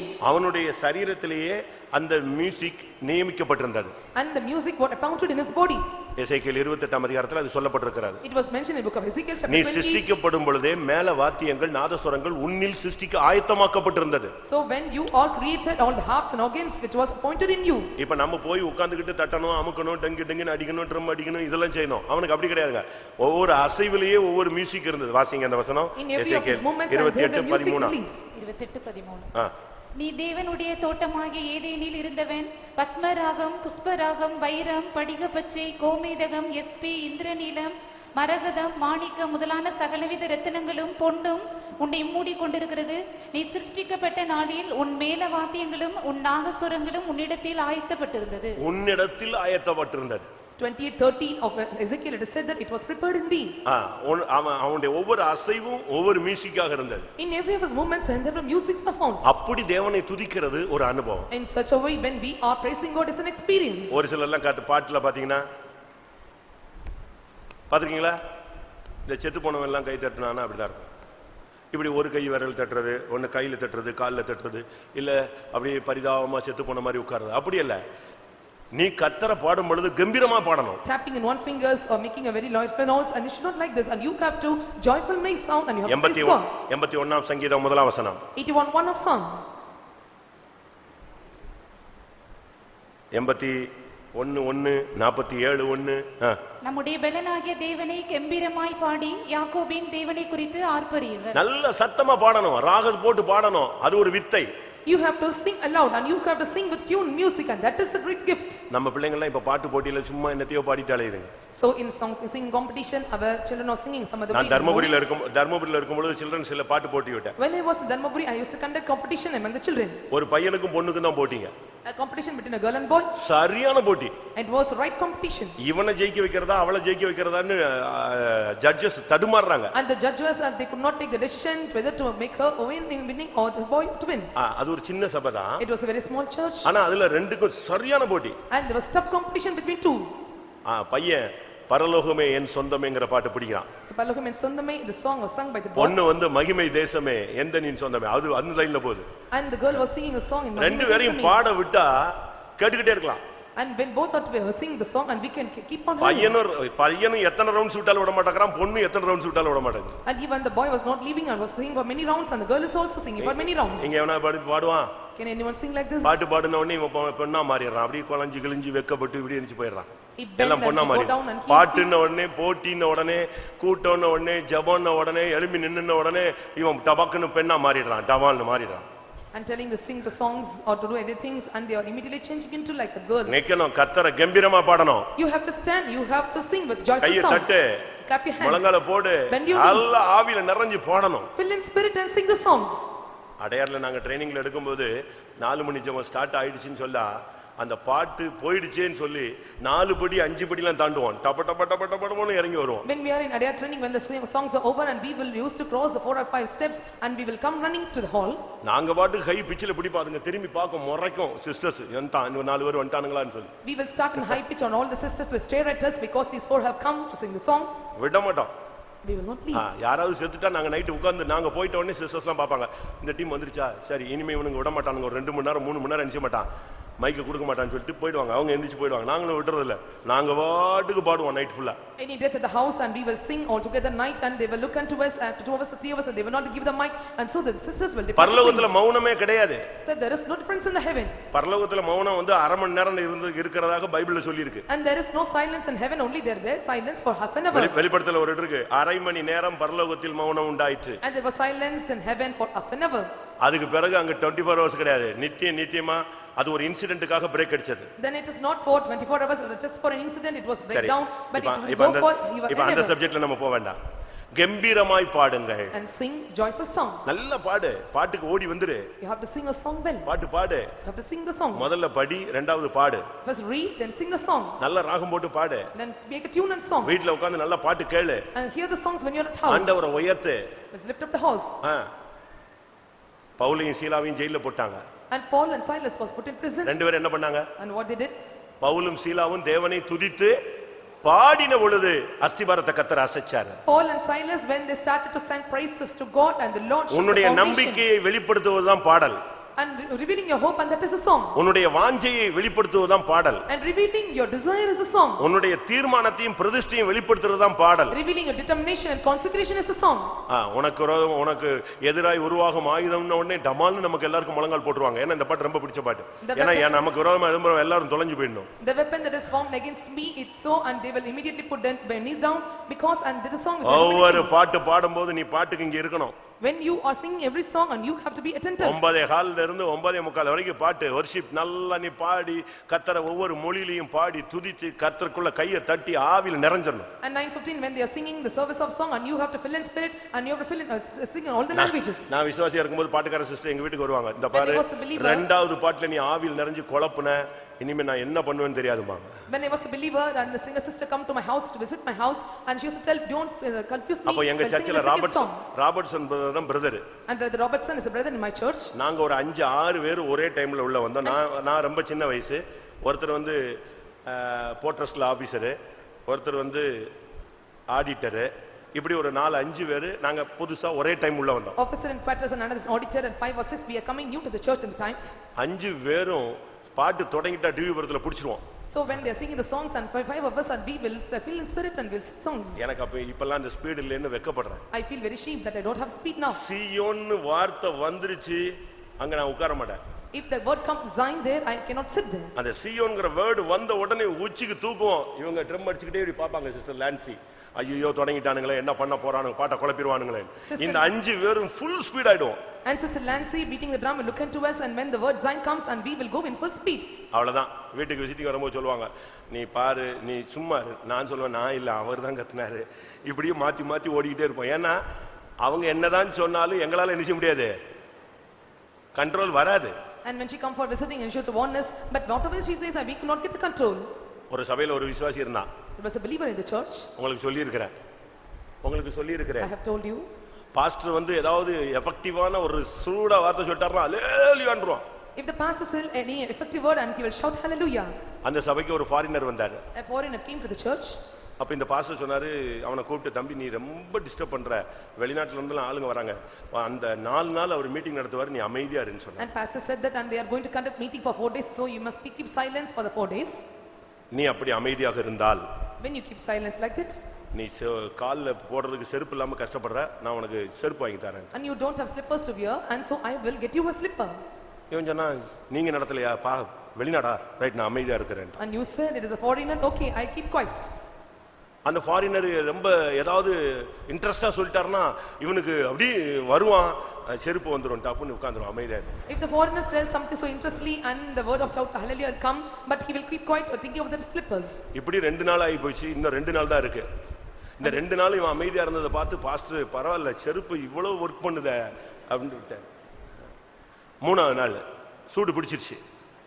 இவன் பல்ல கடிச்சு உட்கார்ந்து பார்த்தான், இவனுக்கு ஆவியில உட்கார முடியல. கடைசியில கத்திட்டான். நார்மலா கத்துறது எப்பொழுதும் எப்படித்தான் கத்துவான், அல்லேலூயா ஆமென் அப்படின்னு தான் பேசுவான். அன்னைக்கு இவனுக்கு கத்துறதுக்கு செருப்பு கிடைச்சாலும் சரி, செருப்பு கிடைக்காட்டாலும் சரி, அல்லேலூயான்ட்டான். எப்படி? அவனுடைய கம்பீரத்தை அடக்கிறதுக்கு யாருக்கும் சக்தி இல்ல. I don't have the power to rest through a joyful sound. உனக்குள்ள இருக்கிற ஜீவனை அடக்கி வைக்க முடியாது. And you cannot quench the life in you. நீ கம்பீரமா பாடு. You must sing a joyful sound. நீ பாடுறத பார்த்த உடனே பிசாசு பாப்பான், இவன் என்ன செத்து போயிடுவான்னு நினைச்சோமே, எழும்ப மாட்டான்னு நினைச்சோமே, இனிமே ஸ்தோத்திரம் பண்ண மாட்டான்னு நினைச்சோமே, இவன் செஞ்சிட்டான், எழும்பிட்டான், அவன் கிளம்பி போயிடுவான்.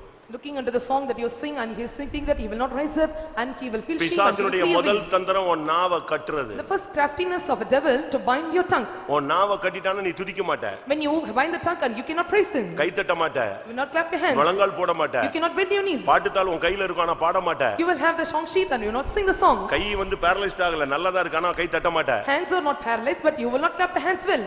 அதனால தான் நாவின் கட்டுகள் அவிழ்த்த பொழுது அவர்கள் தேவனை துதித்தார்கள். So when the bindings of the tongue were removed, and they started to praise God, கர்த்தர் என்னை மீட்டு கொண்டார், and the Lord redeemed them. நான் ரட்சிக்கப்பட்டவன், I am the saved என்னால எப்படி one, மௌனமா இருக்க முடியும்? and I cannot keep quiet. அதுதான் கம்பீர சத்தம். And that is the joyful sound. ஆண்டவர் என்னை ரட்சித்தார், என்னை சுகமாக்கினார், நான் எப்படி மௌனமா இருக்க முடியும்? And the Lord saved me and healed me, and how can I keep silent?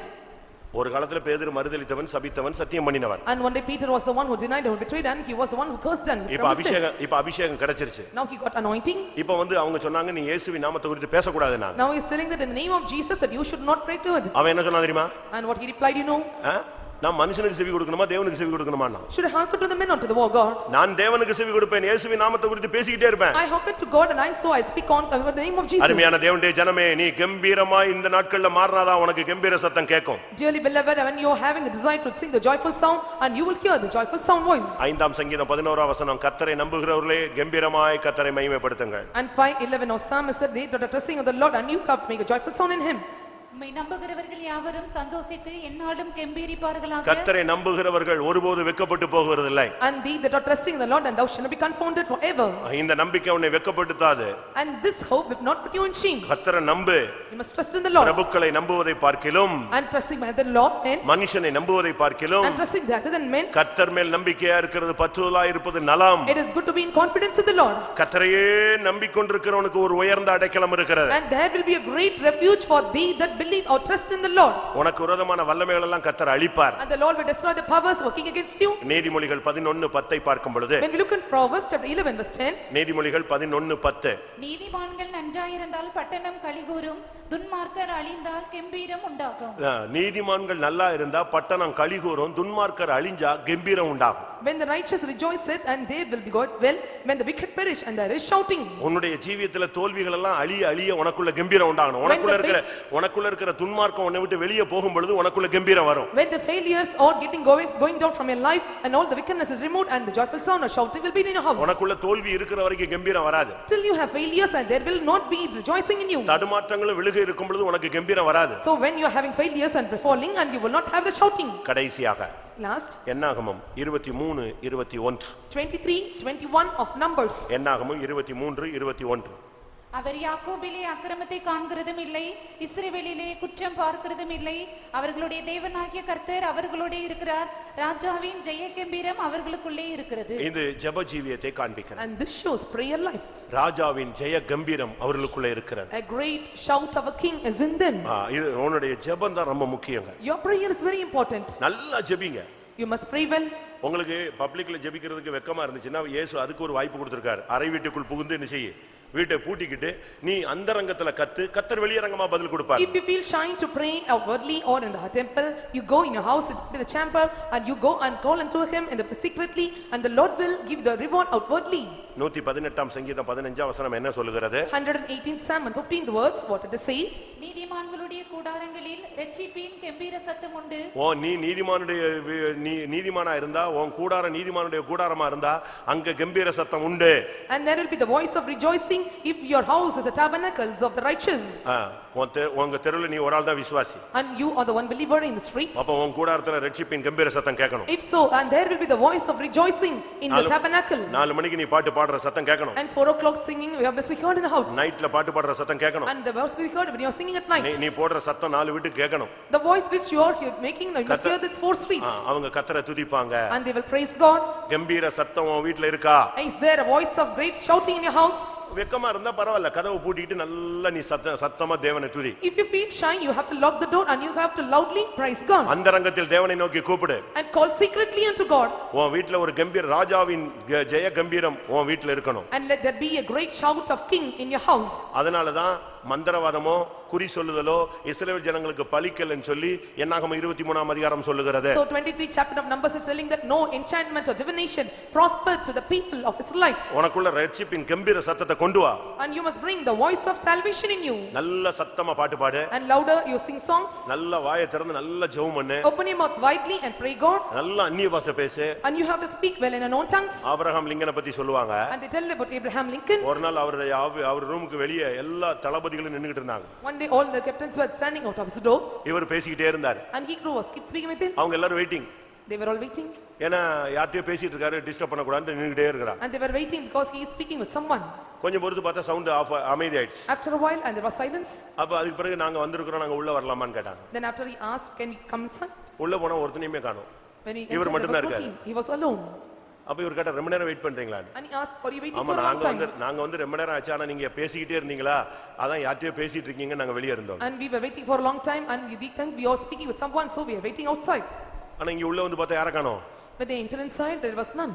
அப்ப அவர் சொன்னாரு, நான் பேசிக்கிட்டு இருந்ததா, நீங்க எல்லாம் வர்றதுக்கு லேட் ஆயிட்டுன உடனே நான் மனம் திறந்து கடவுள்கிட்ட நினைச்சேன், ஏசுட்ட தேசத்துல இப்படி எல்லாம் பிரச்சனை இருக்குன்னு சத்தமா வாயை திறந்து சொல்லிட்டு இருந்தேன். You came late, so I started opening my petitions unto the Lord because of the problems in the nation. நான் தேவனோடு பேசிக் கொண்டிருந்தேன்ங்கறான். I communed with God, he said. நம்ம பேசுறோமா? Are we speaking? வாயை திறந்து அந்நிய பாஷை பேசு. You must open your mouth and speak in unknown tongues. காலையிலேயே கர்த்தருக்கு சன்னிதானத்துல போய் ஆயத்தமாகி விழித்திரு. Early in the morning prepare thyself and you have to see the presence of the Lord. உன் பிரச்சனையை உன் புருஷன்ட்ட சொன்னா கேட்க மாட்டான், அவர்ட்ட ஷேர் பண்ணு, அவர் கேட்பாரு. If you tell the problems to your husband and he will not hearken, and you must share your problems to him. ஆண்டவருடைய சன்னிதானத்துல உன் இருதயத்தை ஊத்து. Pour your heart in the presence of the Lord.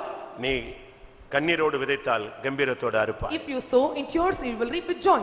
நீ அஸ்திபாரம் போடும் பொழுது கம்பீரமாயிரு. When you lay the foundation, it must be the great shout. கம்பீரத்தோடு நீ பிரதிஷ்டை பண்ணு. And you have to terribly, you have to make a consecration. கர்த்தர் உன்னை மீட்டு கொண்டதுக்காக கம்பீரத்தோடு கர்த்தரை துதி. And the Lord have redeemed you, and you have to shout with a grateful shout. நீ சந்தோஷமா இருந்தா பட்டணம் களிகூரும். If you rejoice, and the city will rejoice. உன்னுடைய ஜீவிதத்தில் இருக்கிற துன்மார்க்கத்தை அழித்து விடு, கம்பீரம் தானா வரும். And destroy the wickedness of your life, and the rejoicing will come in your life. ஒரு ஜெய கம்பீரம் உனக்குள் இருக்கிறது. And there must be the victorious sound in you. அந்த கம்பீரத்தை நீ கர்த்தருடைய சன்னிதானத்தில் உன்னுடைய வீட்ல உயர்த்து. And you have to lift up that shout in your house. அந்த பிலேயாம் சொன்னா அவங்களை மேற்கொள்ள முடியாதுப்பா, ராஜாவின் ஜெய கம்பீரம் அங்க இருக்கு. And Balaam says, and we cannot prevail them because the king's shout is in them. அவன் ஜெபிக்கிறவன், அவனை டச் பண்ண And முடியாது. he was a prayer warrior, we cannot touch him. பிரியமானவர்களே, Dearly beloved, இந்த கம்பீரத்துல எல்லாம் நீங்க பழகினீங்கன்னா தான் இன்னொரு கம்பீர சத்தம் கேட்கும். when you practice with all with those joyful sound, and you will hear another trumpet sound. அதுதான் 89ஆம் சங்கீதம் 15ஆம் வசனம் சொல்லுகிறது, கம்பீர சத்தத்தை அறியும் ஜனங்கள் பாக்கியம் உள்ளவர். And blessed is the people that they know the joyful sound. கம்பீர சத்தத்தை எத்தனை பேர் கேட்கிறதுக்கு உங்களை ஆயத்தப்படுத்துகிறீர்கள்? How many are preparing yourself to hear the joyful or அந்த the கம்பீர sound? சத்தத்தை கேட்கிற ஜனங்கள் உம்முடைய முகத்தின் வெளிச்சத்திலே வந்து நிப்பார்கள். And they that are hearing the joyful sound, and they will come and stand in the light of their face. மத்தவங்க எல்லாம் எங்க நிப்பாங்கன்னு நான் சொல்றேன். I will tell where this will stand. புதிய எருசலேமுடைய சீயோன் புதிய எருசலேமின் வெளிச்சத்துல ரட்சிக்கப்பட்டவங்க நடப்பாங்க. In the light of the Zion and New Jerusalem, and they that are saved will be ஆனா walking. சீயோன்லயும் புதிய எருசலேமில இருக்கிறவங்க தேவனுடைய முகத்தின் வெளிச்சத்தில் நடப்பார்கள். But they that are in Zion and New Jerusalem, and they will walk in the glory of the face, or the light of the face of God. நான் திரும்பவும் சொல்லுகிறேன், Once again I repeat, நல்லா கவனிச்சுக்கங்க. listen carefully. வெளிப்படுத்தல்ல நீங்க பார்க்கும் பொழுது When you see in the Revelation 21 கடைசி சொல்லுகிறது, 21 last verse, தீட்டுள்ளதும் அருவருப்பையும் பொய்யையும் நடப்பிக்கிறதுமாகிய ஒன்றும் அதில் பிரவேசிப்பதில்லை. ஆட்டுக்குட்டியானவரின் ஜீவ புஸ்தகத்தில் எழுதப்பட்டவர்கள் 24 21-24 of Revelation. ரட்சிக்கப்படுகிற ஜனங்கள் அதன் வெளிச்சத்திலே நடப்பார்கள். ரட்சிக்கப்படுகிற ஜனங்கள் சீயோன் எருசலேமுடைய வெளிச்சத்தில் நடப்பார்கள். And they that are saved, and they will walk in the light of the Zion and New Jerusalem. நல்லா புரியுதுங்களா? Can you understand? சூரியனுடைய வெளிச்சம், சூரியன் அங்க இருக்கு, அதன் வெளிச்சத்துல நம்ம இங்க நடக்கிறோம். The sun is above from the light, and we are walking here. ஆனா பைபிள் சொல்லுகிறது, Bible says, சீயோன் எருசலேமுக்கு போகிற ஜனங்கள், கம்பீர சத்தத்தை கேட்கிற ஜனங்கள் எதுல நடப்பார்கள்? நீதிமான்கள் பரலோக ராஜ்யத்தில் சூரியனை போல பிரகாசிப்பார்கள். அப்படின்னா என்ன அர்த்தம்? சூரிய தேவனுடைய வெளிச்சம், முகத்தின் வெளிச்சத்துல நிப்பார்கள். the righteous shall shine like sun. It shows that, and they that are in the face of the Lord, and we will walk in the light of நீ the எந்த Lord. வெளிச்சத்துல நடக்க போகிறாய்? In what light are you going to walk? சீயோன் எருசலேமுடைய வெளிச்சத்தில் நடக்க போறியா, இல்லை தேவனுடைய முகத்தின் வெளிச்சத்தில் நடக்க போகிறாய்? Are you going to walk in the light of the Zion and New Jerusalem, or going to walk in the light of the Lord? எப்பொழுதும் தேவனுடைய திருமுகத்தை பார்த்து அந்த வெளிச்சத்தில் நடக்க விரும்புகிறவர்கள் கம்பீர சத்தத்தை நீங்கள் கேட்க வேண்டும். And they that desire to walk in the holy face of the light of the Lord, and you must hear the joyful sound. எல்லாரும் கண்களை மூடுவோம். Let us all close our eyes. ஆண்டவரே, நான் கம்பீர சத்தத்தை கேட்கிறதுக்கு தான் இவ்வளவு தூரம் வந்திருக்கிறேன். To hear the joyful sound to this place, and I have come thither. நான் என் குடும்பத்தை வெறுத்ததுக்கு காரணம் என்ன? And what is the reason that I hated my family? என்னுடைய ஊரை வெறுத்ததுக்கு காரணம் என்ன? And what is the reason I hated my place? என் ஜாதியை விட்டதுக்கு காரணம் என்ன? And what is the reason I forsake my caste? எவ்வளவோ நஷ்டங்களை சகித்துக் கொண்டதுக்கு காரணம் என்ன? And what is the reason I have encountered all my losses? எவ்வளவோ தோல்விகளையும் வேதனைகளையும் அவமானங்களையும் ஏற்றுக்கொண்டதுக்கு காரணம் என்ன? What is the reason that I accepted many kind of failures and many kind of கிறிஸ்துவை அறிகிற அறிவுக்கு விரோதமா எழும்புகிற எல்லா வல்லமைகளையும் நான் வெறுத்துட்டேன், நஷ்டம் என்று விட்டுட்டேன். I have lived all the powers upon the knowledge of Christ, and have hated a countless loss. அதுக்கு காரணம் என்ன? What is the reason? எக்காள சத்தத்தை, கம்பீர சத்தத்தை நான் கேட்க வேண்டும். I need to hear the trumpet sound and joyful sound. என் குடும்பம் என்ன ஒதுக்கிடுச்சு, My family departed me out, என்னுடைய ஊர் ஒதுக்கிடுச்சு, and my place of let me என்னுடைய aside. சமுதாயம் ஒதுக்கிடுச்சு. My society put me aside. நேத்து சொன்னாங்க, ஒரு இடத்துல இருந்து போன் வந்துச்சு. நேற்று ஒரு போன் வந்தது. Yesterday I got a phone call. ஜவனா மருத்தூர்ல புதுசா வர்றவங்க ரெண்டு மூணு குடும்பத்தை அந்த ஊரை விட்டு வெளியே போக சொல்லிட்டாங்க. And they are coming new to the church and they ask them to go out of the place. இந்த ஒரு வீட்ல ஒருத்தன் செத்துட்டானா என்ன செய்வாங்க? கர்மாந்தரம் பண்ணுவாங்க, குளிப்பாங்க இல்லையா? அதே மாதிரி அந்த ஊர் ஜனங்கள்லாம் இவங்களை வெளியே அனுப்பிட்டு, உனக்கு சொத்து சுகம் இந்த ஊர் வேணும்னா இங்க இரு, எங்க கூட இரு, உனக்கு இயேசுதான் வேணும்னா போயிடுட்டாங்க. அவங்க அந்த ரெண்டு மூணு குடும்பமும் இங்க அரக்கோணமோ திருத்தணியோ வந்துட்டாங்க. அவங்க இவங்களுக்காக குளிச்சு கிழிச்சு எல்லாம் முடிச்சிட்டாங்க, செத்து போயிட்டாங்க, கர்மாந்தரம் முடிச்சிட்டான். So one died that and they make some rituals by taking bath. Likewise they told them, if you need wealth and position, stay with us, or you don't go to church, and they come take bath and they departed them out. அவங்களுக்காக ஜெபிச்சுக்கோங்க. And you please pray for them. நான் எதுக்கு சொல்றேன்னா, இந்த கம்பீர சத்தத்தை கேட்கிறதுக்காக அந்த ஜனங்கள் எல்லாத்தையும் விட்டு வெளியே வந்துட்டான். To hear this joyful sound and the people they forsaken everything and they came out. அதுபோல likewise இங்கே நீங்கள் உங்களில் அநேகருக்கு இந்த கம்பீர சத்தத்துக்காக தான் நகை வேண்டாம், பூ வேண்டாம், பொட்டு வேண்டாம், கலர் வேண்டாம், மீச வேண்டாம், தாடி வேண்டாம், குடும்பம் வேண்டாம், அண்ணன் வேண்டாம், கல்யாணம் வேண்டாம், எத்தனையோ காரியங்களை நீங்க விட்டு வந்தது காரணம் ஒரே ஒண்ணே, கம்பீர சத்தம். Even you the people and you have lost your family, your relatives and all the jewels and all kind of mustache and many things is think that and you have to hear the joyful sound. இதை குறித்து பவுல் சொல்லும் பொழுது, when the Paul is telling about this, அவர் மரணத்துக்கு ஒப்பாய் நான் மரிக்கணும், so I have to die according to அவர் பாடுபட்டதுல போல நான் பாடுபடணும். how he suffered I must suffer. கடைசில சொல்றாரு, எப்படியாயினும் நான் உயிரோடு எழும்பணும். finally he says and somehow I must arise. நமக்கு ஒரு பாட்டு உண்டு, என்னை மறவால, அதுல கடைசில ஒரு கோரஸ் இருக்கு, என்னது? எப்படியாயினும் வருகையிலே. நான் புதுசா வந்த புதுசுல இது என்னடா எப்படியாயினும் தரிக்கடத்தை அடிச்சாது போயிடணுமா அப்படின்னு, கடைசியில பைபிள்ல படிச்சா பைபிள்லயே அப்படிதான் இருக்கு, எப்படியாயினும் நான் உயிரோடு எழுந்திருக்க தகுதியாகணும். and so I must be made worthy to somehow to be risen up with him. பிலிப்பியர் 3ஆம் அதிகாரத்துல இது சொல்லப்பட்டிருக்கிறது. so this is mentioned in book of Philippians. அப்ப நம்ம வந்ததுக்கு காரணம், நம்மளை இழுத்ததுக்கு காரணம், நம்ம ரட்சித்ததுக்கு காரணம் நீ கிறிஸ்தவனா மாறுறதுக்கு அல்ல, கல்யாணம் கட்டி 4 பிள்ளைகளை பெத்துக்கிறதுக்கு அல்ல, இந்த சபையில மெம்பர் ஆகிறதுக்கு அல்ல, எக்கால சத்தம் கம்பீர சத்தத்தை கேட்கும்படியாக. the reason the Lord have saved you and have taken you this church is not to get the marriage or be the member of the church, but somehow you have hear the joyful the trumpet sound. ஆம், கம்பீர சத்தத்தை கேட்கிறதுக்கு தான் நான் எல்லாத்தையும் விட்டுருக்கேன்னு சொல்றவங்க கண்களை மூடி முழங்கால் படிடுங்க. they that want to hear the trumpet sound, I want to forsake everything and let us close your eyes and bend your knees. அப்படியானால் நீ கம்பீரத்தோடு நீ அறுப்பாய், if so then you will reap with joy, நீ கண்ணீரோடு விதைப்பாய், and you will show in tears. உன்னுடைய வாழ்க்கை மறுபடியும் அஸ்திபாரத்தை கர்த்தர் போடுறார், கம்பீர சத்தமிடு. once again the Lord is laying the foundation in life and make a joyful sound. நீ பிரதிஷ்டை பண்ண துக்கத்தோடு பிரதிஷ்டை பண்ணாத, கம்பீரத்தோடு பிரதிஷ்டை பண்ணு. if you are making consecration, don't make with sorrows and you have to make with joyful sound. கம்பீரத்தோடு கர்த்தரை பின்பற்று, and you have to follow the Lord with joyful sound. கர்த்தரை நல்லா துதி, you have to praise him well, நல்லா ஜெபம் பண்ணு, and you have to pray well, நல்லா கர்த்தருக்காக வைராக்கியமா நில்லு, and zealously you have to stand for the Lord. எக்காலம் தொனிக்கும், and trumpet will sound, நாம் எல்லாரும் மறுரூபமாக்கப்படுவோம், and we all will be transformed. எத்தனை பேர் அப்படி வாஞ்சிக்கிறீர்கள்? how many are designed like this? ஆண்டவரே நான் கம்பீர சத்தத்தை கேட்கணும், Lord I be hearing the joyful sound, கம்பீர சத்தத்தை நான் கேட்கணும், I need to hear the joyful sound. எப்ப வந்தாலும் அந்த சத்தம் என் காதுல கேட்கணும். whenever you comes and I have to hear the voice.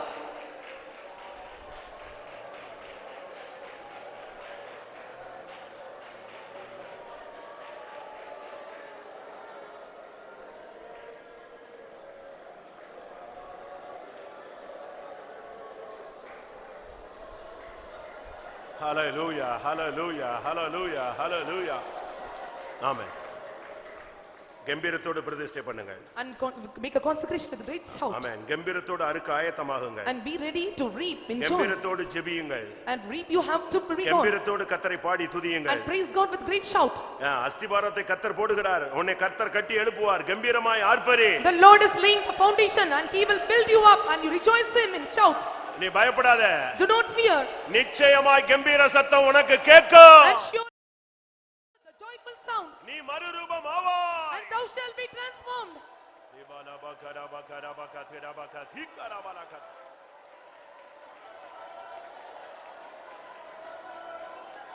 Hallelujah, hallelujah, hallelujah. Amen. Tudabakatudabania.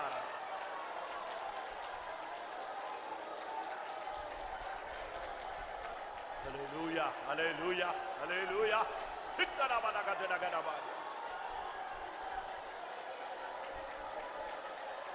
Amen. எனக்கு கம்பீர சத்தம் கேட்கும் சொல்றவங்க கை வைத்துங்க. and those who say that I will hear the joyful sound, lift up your hands. Amen. கம்பீர சத்தம் கேட்கும்படியாக தேவன் நம்மை ஆயத்தப்படுத்திக் கொண்டிருக்கிறார், அதற்காக ஸ்தோத்திரம் பண்ணுவோம். Praise the Lord, praise the Lord, praise the Lord, praise the Lord, praise the Lord, praise the Lord. இந்த உலகத்துல கம்பீரத்தோடு அறுக்கக்கூடியவர்கள், இந்த உலகத்துல கம்பீரத்தோடு கர்த்தரை பிரதிஷ்டை பண்ணிக் கொள்ளுகிறவர்கள், முழு இருதயத்தோடு கம்பீரத்தோடு கர்த்தரை தேடுகிறவர்கள், முழு இருதயத்தோடு கம்பீரத்தோடு துதித்து ஜெபிக்கிறவர்களை கம்பீர சத்தம் கேட்கும்படியாக இயேசு வருகிறார். அதற்காக ஸ்தோத்திரம் பண்ணுவோம். ஆமென். கம்பீர சத்தம் கேட்கும் ஜனங்கள் பாக்கியம் உள்ளவர்கள். அவர்கள் அவருடைய முகத்தின் வெளிச்சத்திலே நடப்பார்கள். அந்த நாள் சீக்கிரமா இருக்கிறது. அதற்காக ஸ்தோத்திரம் பண்ணுவோம்.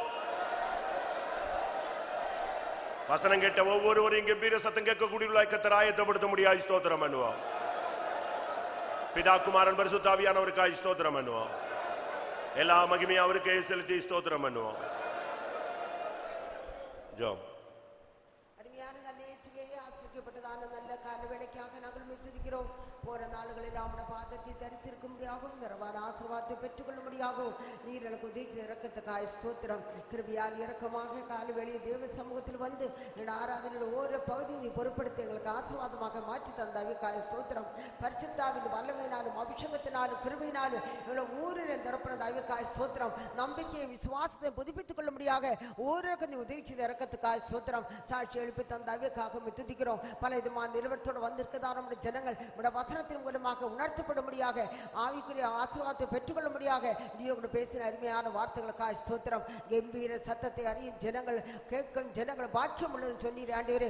உலகத்தில் எத்தனை விதமான அந்நிய சத்துக்கள் கேட்கக்கூடியதா இந்த பயங்கரமான காலத்து தெரிந்திருக்கப்பட்டதான ஜனங்கள் உமக்கென்று ஜீவிக்கிறதான நம்முடைய ஜனங்கள் எப்போதும் கர்த்தாவே கண்ணீரோடு விதைக்கிறவங்களாக கம்பீரத்தோடு அரக்குகளாக காணப்படும்படியாக எல்லா தேவஜனத்துக்கும் நீ உதவி செய்ய ஜெபிக்கிறோம். எப்போதும் கர்த்தாவே உம்முடைய சமூகத்தில் பொருத்தனை பண்ணி பிரதிஷ்டை பண்ணி தீர்மானத்தில் கம்பீர சத்தமாய் புதுப்பித்துக் கொண்டு ஜீவிக்க முடியாது ஒரு எல்லாருக்கும் தேவருக்கு உதவி செய்ய ஜீவிக்கிறோம். ஆண்டவரே, முழு இருதயத்தோடு தேடுதவங்களாகும், முழு கிரீத்தங்களோட பாடங்களாகும், முழு கிரீத்தோடு துதிக்கிறவங்களாக காணப்படும்படியாக எல்லா தேவஜனத்துக்கும் நீ உதவி செய்ய ஜீவிக்கிறோம். ஆண்டவரே, இந்த உலகத்தில் ஜீவிக்கிறதான நாளுகளில் நீதிமான கூட ஆறுதல் ரட்சிப்பின் கம்பீர சத்தம் உண்டு. ஆண்டவரே, அந்த கம்பீர சத்தம் நாங்கள் எப்போது நாங்கள் உயர்த்தி கொண்டு ஜீவிச்சு நீ மகிமையில கர்த்தாவே ஆரவாரத்தால் எக்கோட சத்தத்தோடு நீ வெளிப்படும் போது நாங்கள் மகிமையில சந்தித்து நீதிமான்கள் பிதாவின் ராஜ்யத்தில் சூரியனை போல பிரகாசிக்கிறால் சீக்கிரமாய் வந்திருக்கிறபடினால அந்த மகிமையில நாளுக்காக எங்களுடைய ஜனங்களை தகுதிப்படுத்தும் வல்லமையில கருத்தை தாழ்த்தி படைக்கிறோம், பொறுப்படுத்திக் கொள்ளும்.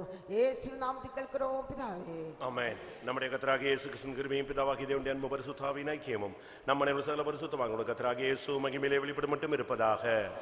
ஹல்லேலூயா, ஹல்லேலூயா, ஹல்லேலூயா.